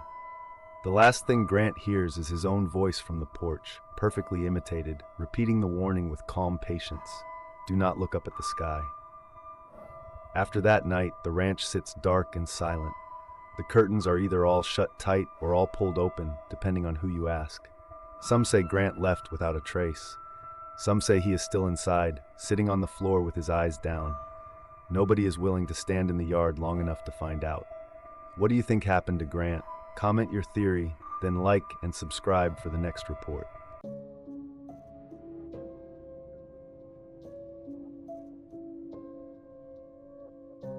Ethan watched the hotel clocks jump backward while the ocean lights vanished. The researcher video kept recording, but the timestamp rewound mid-shot. Then the bay went silent, like time held its breath. Ethan Rowe works maintenance at Channel House, a cliffside hotel at Depot Bay, Oregon. He fixes boilers, generators, and old wiring. He trusts what he can test. A paranormal researcher rents a room for one reason: UFO lights over the water. She asks Ethan about orange glows offshore and time drift. Ethan admits something from 2 weeks ago. He saw an orange light, then office clocks ran 20 minutes behind his phone. Thursday night, November 12th, fog smothers the bay. The cliff disappears behind gray. Salt air clings to every window. Hallway bulbs begin to flicker in slow waves. Not like a short circuit, more like a pulse moving room to room. Ethan walks the service corridor listening. He checks the main panel first. No breakers are tripped. The voltage meter looks steady, yet the lights still breathe brighter, then dim. He tests outlets with a plug tester. Each outlet reads hot and normal. He checks the kitchen line next. The ovens stay powered. The lobby chandelier trembles with a faint hum. It feels below hearing. Ethan feels it in his teeth. The researcher calls him to the oceanside windows. An orange orb hangs above the water. It is bright, but casts no reflection. The waves stay black. 2 white lights appear beside it. They lock into a perfect triangle. The formation holds perfectly still. Ethan looks down at the beach. No glow touches the sand. Even the fog stays unlit. He runs to the generator room. The generator is off and silent. The fuel gauge reads half. The starter switch does nothing. Yet the entire hotel still has power. Every hallway lamp stays lit. The elevator buttons still glow. Ethan checks the transfer switch. It should be locked to utility. The indicator lights show impossible overlap. A low-frequency engine sound rolls through the walls. It lasts 3 seconds. Then it stops mid-note. Darkness swallows everything for 1 second. Not just lights. Even exit signs vanish. When light returns, the fog looks thinner. The orange orb is gone. The triangle lights are gone too.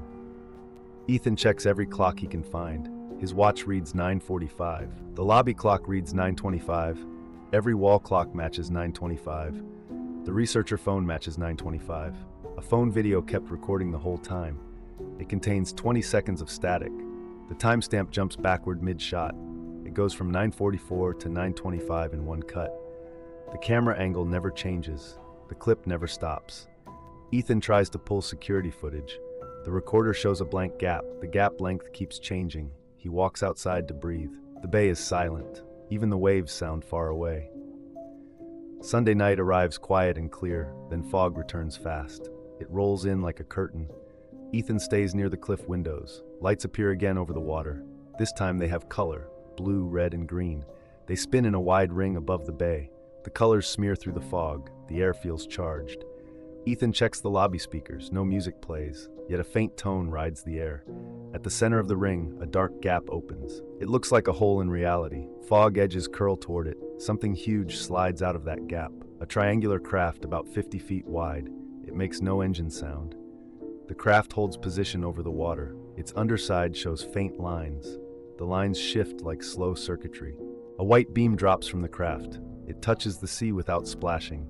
The water rises upward along it. The ocean lifts like a column pulled by invisible hands. It flows into the craft, steady and wrong. A sharp screech fills the air, then the skull. Ethan grips the counter to stand. The researcher covers her ears. The fog vibrates around the beam. Windows shiver in their frames. Ethan tastes metal on his tongue. Then the world goes dark for 20 seconds. Not a blackout, a full absence. Ethan counts breaths to stay calm. He keeps his eyes forward. He refuses to look up. When light returns, the ring is gone. The craft is gone. The water drops back with delayed ripples. The researcher checks her watch and gasps. Her clock jumped back 15 minutes. Ethan checks his watch again. It disagrees with the hotel clocks now. The drift is smaller but real. The phone video shows another static band. The audio holds only a deep echo. It sounds like distance collapsing. It repeats without rhythm. Then it stops. Ethan walks the hallways afterward. Everything feels too quiet. Even footsteps sound muffled. Monday night is the last night of the stay. Fog returns early and thick. It presses against the cliff windows like a living wall. The hotel feels suspended above a void. Ethan checks the generator again. It still refuses to start. The starter clicks once, then locks. A low vibration travels through the pipes, stronger than before. It feels like a note building under the floor. At 11:12, the fog over the bay tears open in a perfect arc. A huge black object slides through that opening. It is not a plane. It is not a helicopter. It is a massive disc, maybe a sphere, nearly 100 feet across. It glides without wobble or sound. The first sign is the shadow. It arrives like a tide, pouring over the glass. The lobby lamps do not fail. They are simply overpowered by a growing dark. Colors drain from the room. Skin tones turn gray. The edges of furniture lose contrast. Outside, the bay becomes an eclipse, not a blackout, a moving occlusion. The object covers the sky in a clean shape. The fog turns into a dim bowl. The water surface loses its shimmer. The sound of waves drops away, as if the ocean is muted. Ethan feels the temperature fall in seconds. Air pressure pushes into his ears. His eyes widen without choice, hunting for light that is no longer there. A thin ring of light blooms around the object, bright and clean, like a corona. It is too sharp for fog. The ring does not flicker. It holds steady, outlining the craft with a perfect halo. The halo paints the fog in a strange twilight. The bay glows at the edges while the center stays black. It looks like dawn and midnight at once. The eclipse deepens. The room is dark enough to hide faces. Ethan can still see the halo outside, hanging over the water like a silent sun. Then the sea reacts. Offshore, the water lifts in slow sheets, rising and hanging mid-air as if gravity is paused. A spray of droplets freezes around the lifted surface, glittering in the ring light. The hotel windows begin to vibrate. Glass sings without breaking. The vibration climbs into Ethan's teeth and skull until he tastes metal. In the center of the bay, a seam appears, a straight line in the dark air. It opens like a door turning sideways. Behind it, depth does not match the horizon. It looks layered, stacked, too far and too close. Small lights appear inside that depth, then multiply. They stop in perfect positions, as if placed on a grid. The halo stays fixed around the main object, steady as a rule. The disk hums once, low and absolute. The hum ends, and the eclipse collapses. When light returns, everything is corrected all at once. Every clock shows the same exact time. Every phone updates without signal. A dead wall clock starts ticking. The generator starts on the first try, smooth and steady, like it was never broken. Ethan checks the security recorder. The missing gaps are gone. Corrupted files play clean. The phone video shows normal fog footage with no static bands. Only their memory holds the drift, the halo, and the lifted sea. Tuesday morning she leaves. Ethan keeps working, but he listens for the hum in every quiet room. Some nights he checks the bay first, then the clocks. If you have ever noticed missing minutes or a sudden time correction, drop your story in the comments, then hit like and subscribe for the next report.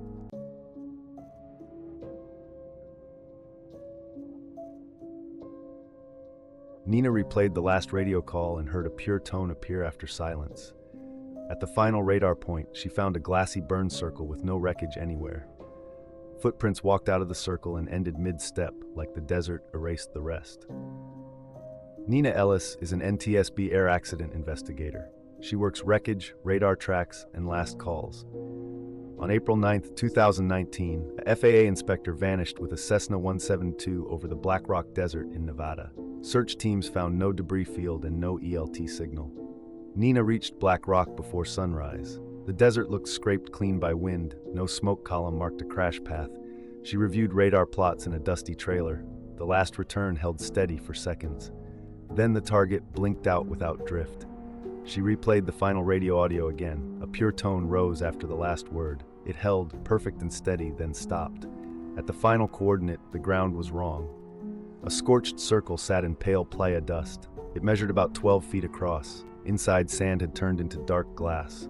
The glass had ripples as if it flowed. Aluminum fragments sat trapped in the glass. They were twisted and half melted. No impact trench surrounded the circle. No skid marks led into it. There was no crater wall. Nina knelt and touched the vitrified edge. It felt smooth and cold. She chipped a sample with a tool. The shard rang with a clean tone. It matched the radio pitch in her head. Footprints began at the circle rim. They walked outward in a straight line. The stride length stayed normal for 10 steps. Then the prints ended mid-step. One heel mark stopped in open dirt. The next toe never formed. Nina widened the search in a slow grid. She found 3 deep impressions nearby. They formed a perfect triangle around the circle. Each impression looked pressed straight down. The edges were sharp and heavy. The spacing felt measured, not accidental. She deployed ground radar across the triangle. A dense anomaly appeared 8 feet below. It sat under the center line of the pattern. She dug with small tools and patience. The sand cooled faster than it should. Her compass needle twitched at each scoop. At last, metal flashed under the dirt. She uncovered a sphere the size of a basketball. Its surface shimmered through shifting colors. The hues moved without any light source. She lifted it and felt disbelief. It was far too light for its size. It felt almost weightless, yet solid. Her phone screen flickered near the sphere. The camera failed to focus on its skin. Audio recorders picked up the pure tone again. Nina wrapped the sphere in cloth and packed it. She labeled the bag as field evidence. Then she heard engines approaching fast. Headlights did not arrive. There were no sirens. The engines came from above. The desert sky dimmed in a clean circle. A huge craft lowered without wind. It hovered over the burn mark and glass. Its underside held faint geometric lines. The pure tone returned, louder now. Nina felt it in her teeth. Dust lifted in a slow ring. Her tools rattled without touching. The sphere reacted inside her bag. It vibrated like a trapped pulse. It rose on its own into open air. Light wrapped around it like a tether. A beam hit the ground beside Nina. The beam had no heat and no glare. It pulled her upward anyway. Her boots left the playa with no jump. Nina fought and grabbed at dirt. Her hands closed on nothing. Air thickened and sound collapsed. Then she was inside the craft. Cold metal walls, white light without fixtures. A humming silence that pressed her thoughts. A tall alien figure approached. Thin limbs, large head, wide black eyes. Its skin held a wet matte sheen. It did not speak aloud, meaning entered her mind like pressure. They examined her with calm precision. A ring of light scanned her skin. A needle-like tool touched her wrist. Her vision flashed white between breaths. Nina kicked and tore free. She forced her body through a narrow opening. An access panel gave under her shoulder. She crawled into a darker passage. The tone weakened as she moved.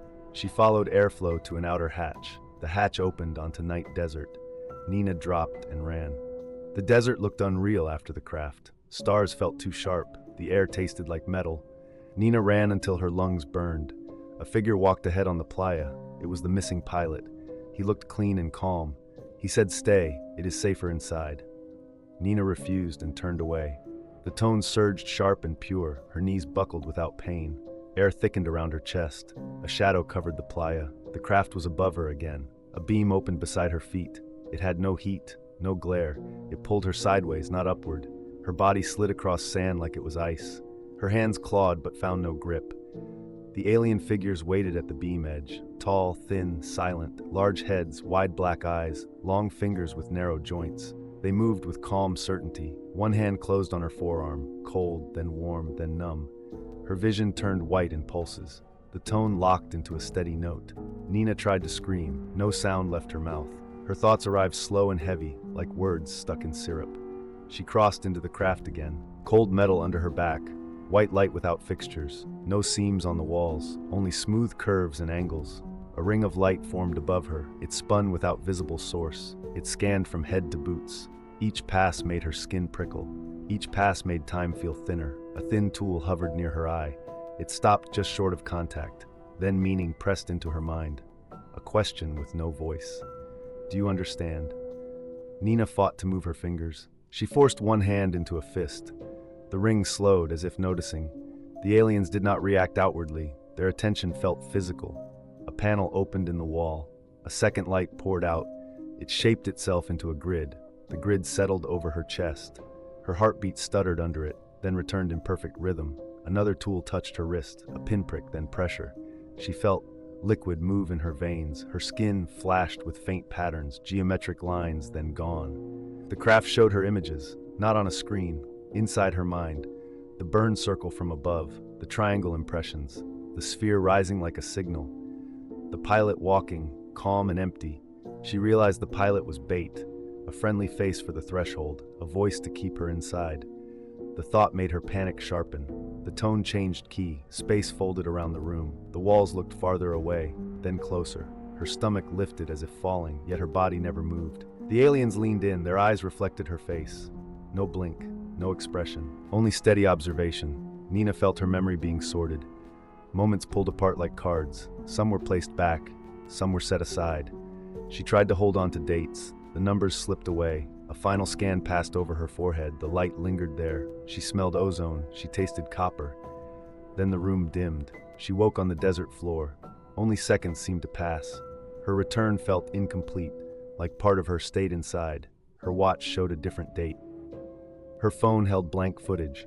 A pale geometric mark sat on her skin. She stood up and felt wrong. Nina returned to the ground, but not to herself. She hears the pure tone in quiet rooms.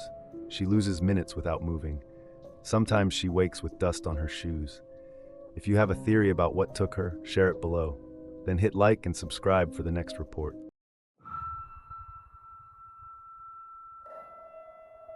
Raymond stepped into river water that felt warm as a bath at 10:30 p.m.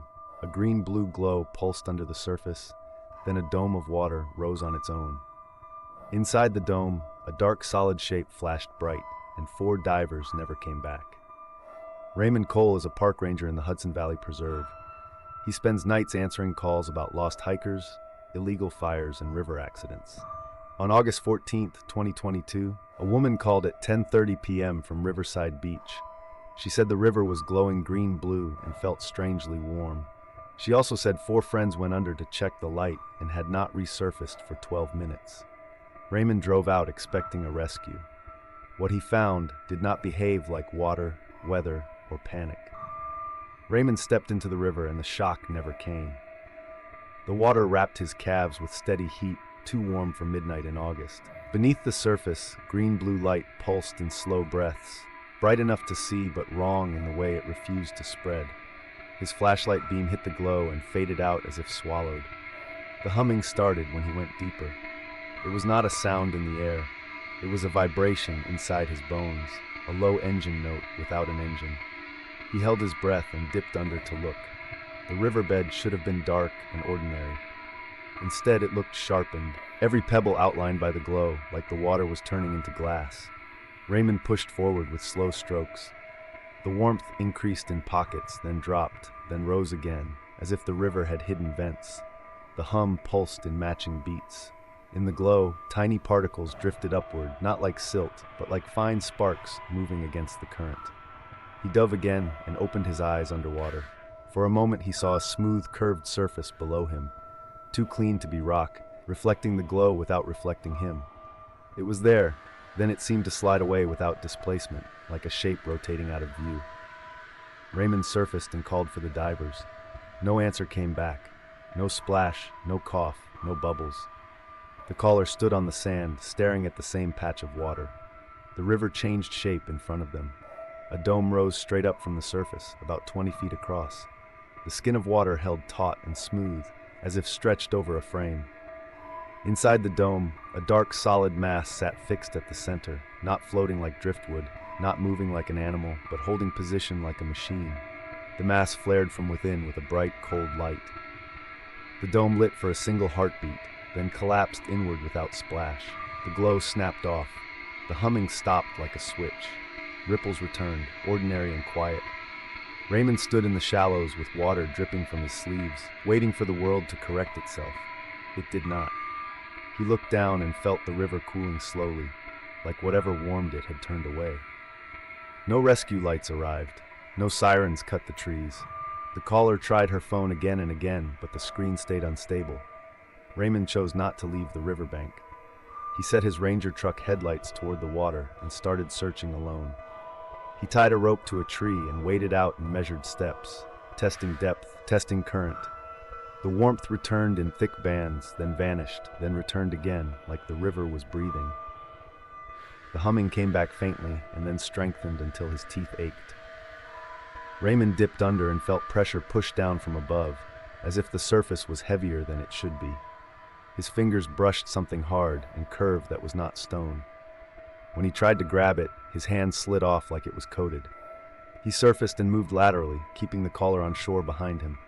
The glow pulsed farther out, a clean patch that kept distance. Each time he stepped toward it, it drifted away with no visible flow. Minutes stretched and stayed empty. No bubbles, no lines, no bodies. The river stayed quiet, almost polite. Near the edge of the glow, his boot struck something that rang softly. He pulled up a piece of diving gear from the bottom. It had no brand marking and no serial number. It weighed almost nothing. The gauge face did not show numbers. It showed geometric symbols that rotated slightly when he tilted it, as if meaning depended on angle. He found more equipment in the shallows, placed in neat positions like a display. A name label on one strap made his stomach drop. Raymond Cole. Another strap label matched the caller. Raymond stared at the gear until his eyes hurt. The river was not only taking people, it was preparing replacements. The caller stepped into the river as if pulled by a gentle hand. Raymond lunged and caught her wrist. Her skin felt slick and numb, and his grip slid as if he was holding wet glass. The humming deepened until it became a physical force. The glow brightened around her legs. A smooth, curved form rose just below the surface, shaping the water without breaking it. It looked like a door opening underwater. The caller slipped free of Raymond's grip without struggle. She lowered into the glow and vanished.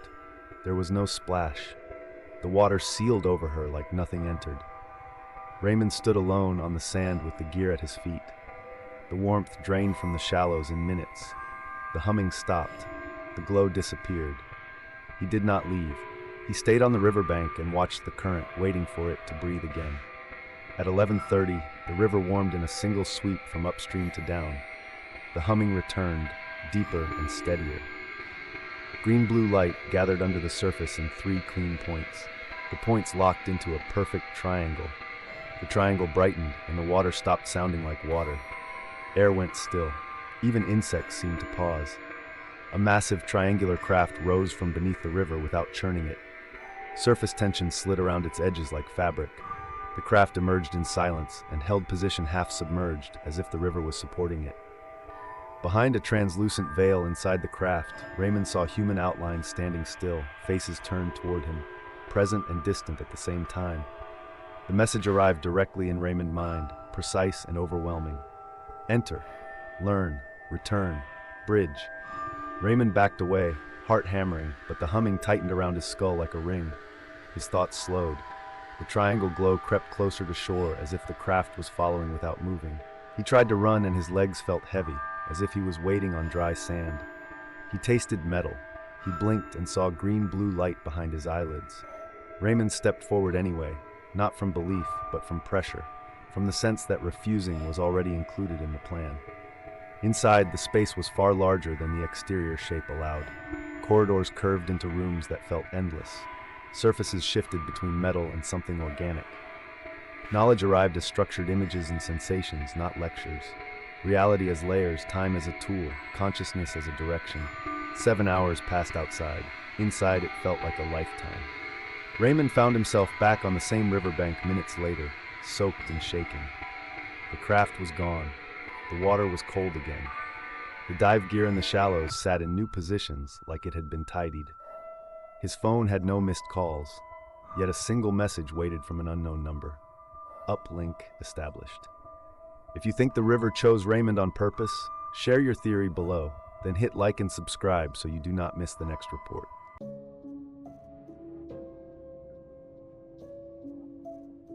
At 22:17, SkyWest 4782 began final descent toward runway 09L. A blue-white sphere ignited at the threshold, blinding both pilots. The tower saw nothing, yet every headset caught a 2-second hum. Mira worked the night position in the Bozeman Tower. She trusted radar, cameras, and repetition.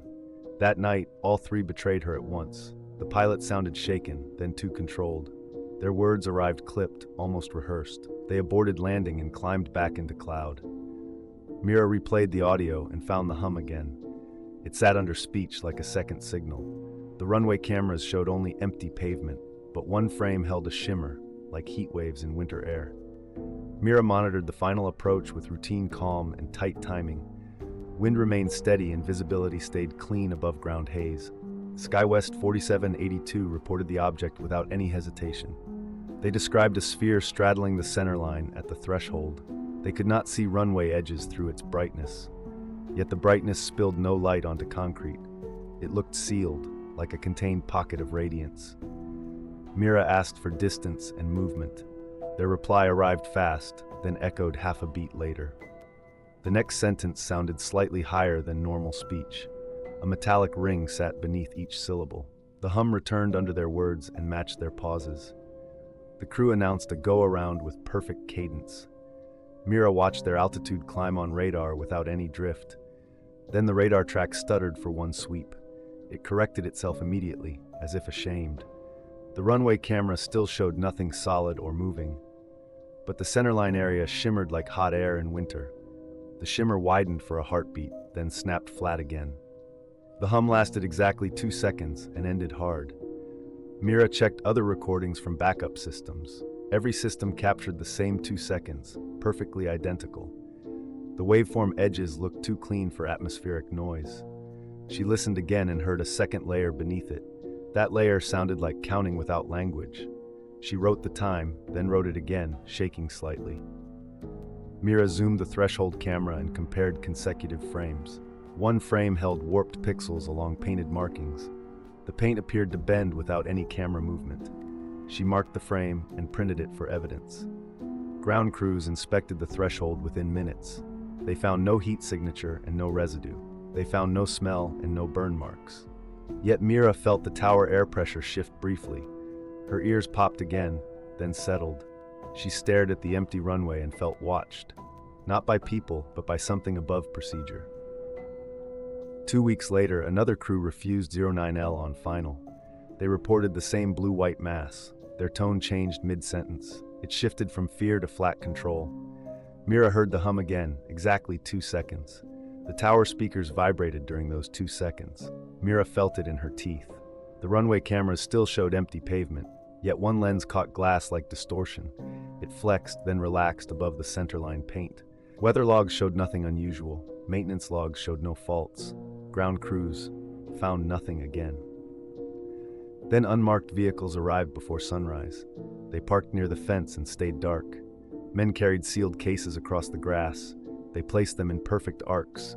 They installed sensors beside runway edges. The spacing looked measured and deliberate.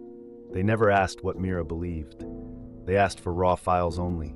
They asked for headset models and timestamps. They asked which channel carried the hum strongest. Their calm felt rehearsed. It felt like they expected this. After that, the phenomenon started reacting. It appeared earlier when aircraft lined up. It brightened when landing lights faced the threshold. It dimmed when the runway went dark. It felt like attention changed its behavior. On April 14th, it returned in clear air. The centerline shimmer formed first. Then the sphere surfaced from nothing. Sensors spiked across multiple devices. The air seemed to bend near the threshold. The sphere split into 2 identical nodes. They moved symmetrically down the runway. They stayed perfectly centered and level. They moved like a demonstration, not a chase. They merged again at midfield. They vanished without any acceleration. The sensors showed a sudden magnetic twist. Several screens flickered with faint geometry. Mira saw a darker shape inside the glow. It looked tall and slender. It stayed motionless as the nodes moved. For 1 second, it felt closer than distance. Then the screens cleared and returned to normal. After April, the spheres began anticipating every inbound aircraft. They appeared before final clearance, then vanished before questions. Pilots reported frozen clocks during only the last mile. Others reported radios going silent, then snapping back. Mira logged each event and saw repeating intervals. The hum always lasted 2 seconds, never more. It carried a layered rhythm, like structured counting. Some nights it arrived without any visual sphere. The runway paint shimmered anyway, then relaxed. Ground crews saw nothing with flashlights or vehicles, yet their hair rose during each 2-second pulse. Mira began hearing the hum in her teeth. It returned when she blinked too long. A new antenna array appeared beside runway 09L overnight. It was installed with quiet speed and no explanation. The operators transmitted prime numbers into the dark sky. They followed with binary blocks and long measured pauses. The centerline shimmer formed immediately after each transmission. The sphere appeared brighter after every sequence. It answered with tones that climbed in strict steps. The steps matched Fibonacci spacing, then shifted into ratios. Engineers watched the graphs and stopped speaking entirely. The tower lights dimmed for 1 breath, then recovered. Mira felt pressure behind her eyes again. She looked outside and saw silhouettes inside the glow. They were tall, thin, and unnaturally still. They stood like figures behind frosted glass. Their limbs seemed too long for any human shape. Pilots described the same silhouettes from different angles. Their descriptions matched without coordination or contact. Mira realized the sphere was not the craft. The sphere was the doorway. The translations began outputting the same 4 tags nightly. Observation appeared first, then understanding, then preparation. Threshold repeated like a stamped label on every response. The sphere started moving along the runway centerline. It stopped exactly at painted distance markers. It pulsed as if scanning each marking and seam. A second sphere appeared beside the first, perfectly aligned. A third sphere rose above them, forming a triangle. The hum changed into a chord, still 2 seconds. The air above the runway looked folded, not blurred. Mira watched the heat shimmer become geometric ripples. They looked like layered grids, stacked in depth. The silhouettes inside the spheres turned toward the tower. Mira felt that turn inside her chest. Her hands went numb on the console for seconds. Every headset in the tower went quiet together. Then the emergency frequency filled with soft tones. Those tones carried a calm, deliberate intent. Mira understood the intent without words. On June 4th, Bozeman's sky filled with hundreds of spheres. They formed a lattice above the valley and airfield. The lattice pulsed like a single breathing machine. Runway lights flickered in synchronized patterns across the airport. Tower windows rattled without any wind or thunder. Every screen switched to a star map instantly.